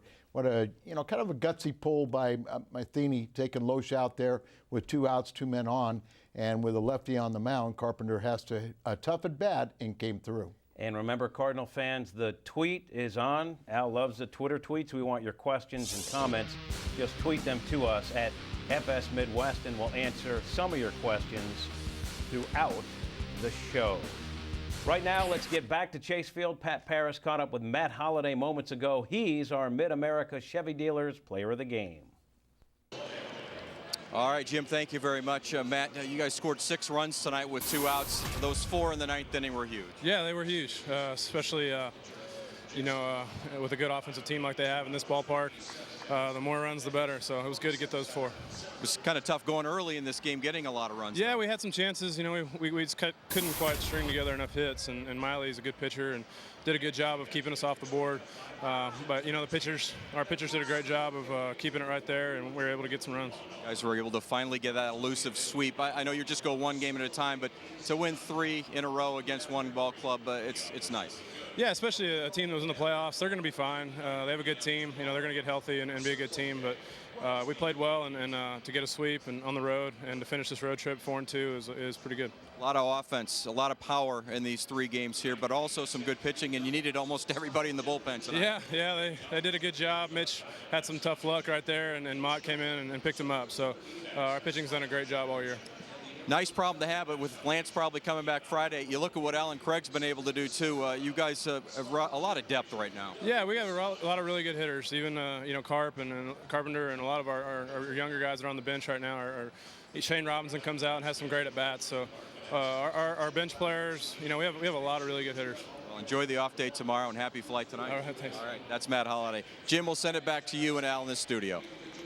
All right, guys, thanks a lot. All right, Al, let's talk about this one. 6th inning, top of the 6th, very pivotal for the Cardinals. Kyle Loesch had thrown just 73 pitches. Mike Matheny says, you know what, we have a situation here where we can actually cash in. Plus, Loesch had been hurting his hamstring a little bit, or at least, when he pulled in grabbing third it a base, little bit. Yeah. Pulled in third base, he kind of grabbed the back of his left hamstring. So, it's a situation where, it starts here with David Freese getting the walk. Then you have the strikeout of Green. Robinson will hit a fly ball to center. And then Tony Cruz, who's filling in, really, I believe it's only his 3rd at bat. There was the fly ball to center field. Cruz gets his 3rd hit, solid. He's just been hitting tough luck, but he comes through here setting up a 2-out situation with the pitcher spot coming up. And Kyle Loesch didn't want to come out. It's called 5 and fly. Yeah, he's not happy. You're not happy about it. Plus, he thinks he can hit. Well, he thinks he can hit, and it's a lefty against a lefty. And I'll tell you what, very good at bat by Carpenter. Down in the count a little bit, and he stays with it. They kept on going with that slider away, and finally he takes one to the opposite field, drives in 2, and the Cardinal bullpen came through, and Kyle Loesch is understanding that move a little bit better now. Matt Carpenter doesn't mind hitting against left-handed pitching, but let's break down Carpenter's at-bat. As you mentioned, it was a good at-bat. It's also our Don Brown deal. Take us through it. Well, Miley was 3-0. He was the rookie pitcher of the month for April. So, he's a tough customer, and you haven't seen him. Works fastball in, then he starts throwing these sliders out away from him. Right there, 2 in a row. And then he tries it a 3rd time, doesn't get quite as far. Maybe Carpenter's looking out there, but he's really working with McGuire and Mabry has really learned to drive the ball. And once again, it comes through. That's his 6th RBI in the pinch and 16th RBI overall. That's tops by National League rookies, 2nd in all major league rookie RBIs. And so It was just a clutch performance right there. And really, you still had 12 big outs to get from the bullpen, and they did so, especially with a little margin with those 4 runs scored in the 9th inning. It's become standard operating procedure for the Cardinals to score in the first inning. They didn't tonight. They still get the win. Let's take a look at the highlights. And actually, it was Arizona going to work early. Scoreless top of the second. Pitcher Wade Miley up with 2 on. Jumps on a first pitch fastball and ropes it up the middle. Overbase scores. First time in the series the D-backs had scored first. 1-zip Arizona. Same score, top of the third. Matt Holliday up with 2 on, and Holliday rips a double to left center. Furcal is going to try to score. The relay from Willie Bloomquist is there, and Furcal called out. But was he? Al, take another look at this thing. It looks like Laz Diaz might have blown the call. Yeah, watch his left hand. Gets it between the legs, and it sure appeared that the arm goes between the legs, touches the plate before the tag in the back. And you mentioned that Furcal didn't score in the first. Well, he had hits in the first and second inning. Hanging breaking ball. 4th inning, Ryan Roberts singles with Overbay on second. Shane Robinson comes up firing and guns down Overbay. Take another look, and it's a great throw from Robinson, and also a great tag from Cruz. Top 5 runners on first and third for Beltran. He rips a shot to third that Roberts can't handle, and it bounced off one of his tattoos. Low scores. Game is tied at 1. Same score, top 6. Matt Carpenter pinch hitting for Kyle Loesch with 2 on and 2 outs. Loesch, by the way, according to Mike Matheny, did have a little hamstring issue. That's why he came out, but it didn't matter. Carpenter delivers with a double to left. 2-run score. Carpenter, 16 RBIs this season. Mike Matheny looks like a genius. 3-1 Cardinals, and you don't take a risk with Loesch. We're told the hamstring should be okay. Sure. Kyle McClellan on in relief in the 6th, gives up a run and has a man on second. Overbay rips a ball to deep center. Watch Shane Robinson. Looks like he has no chance, but he gets there. The Redbirds get out of the inning. Top 9 now, 3-2 Cards, looking for some padding, and Matt Holliday will provide it, as Matt is going to watch Shane Robinson walk for a little while. And then he's going to hammer one to deep, deep center. Is it going to carry? Not over the wall, but off the wall. 2 runs come in to score, and the Cardinals expand their lead to 5-2. A little insurance, but they weren't done. The next batter, Alan Craig, and he shows some opposite field muscle. A screamer the other way. That's a 2-run shot. Number 3 for Craig. All he's done is hit since he's come back. It was 7-2, and that's how the game ended. Cardinals win at 7-2. They sweep the Diamondbacks. You see the numbers for Loesch. 5 innings pitched. He does get the win, improving to 5-1. Mott got the save as he kind of tied it up at the end of the game, but overall, really dominance by the Cardinals as they faced a Diamondbacks team. Yeah, and they put a little punctuation mark on it in the 9th inning with the 5 straight 2-out hits against Arizona's closer. And Putz is a good one, but they got the job done tonight against him, giving that cushion. And then Mott picks up his 6th save and bailing out Boggs, who really had some tough luck. Boy, he did pitch in tough luck. Let's get back to the booth in Phoenix. Dan McLaughlin, Rick Horton rejoin us for a view from the booth. Guys? All right, guys, thank you very much. Win number 20 for the St. Louis Cardinals. Kyle Loesch goes now to 5-1. Redbirds wrap up what could have been a very disappointing road trip, turns into a very good road trip. They go 4-2.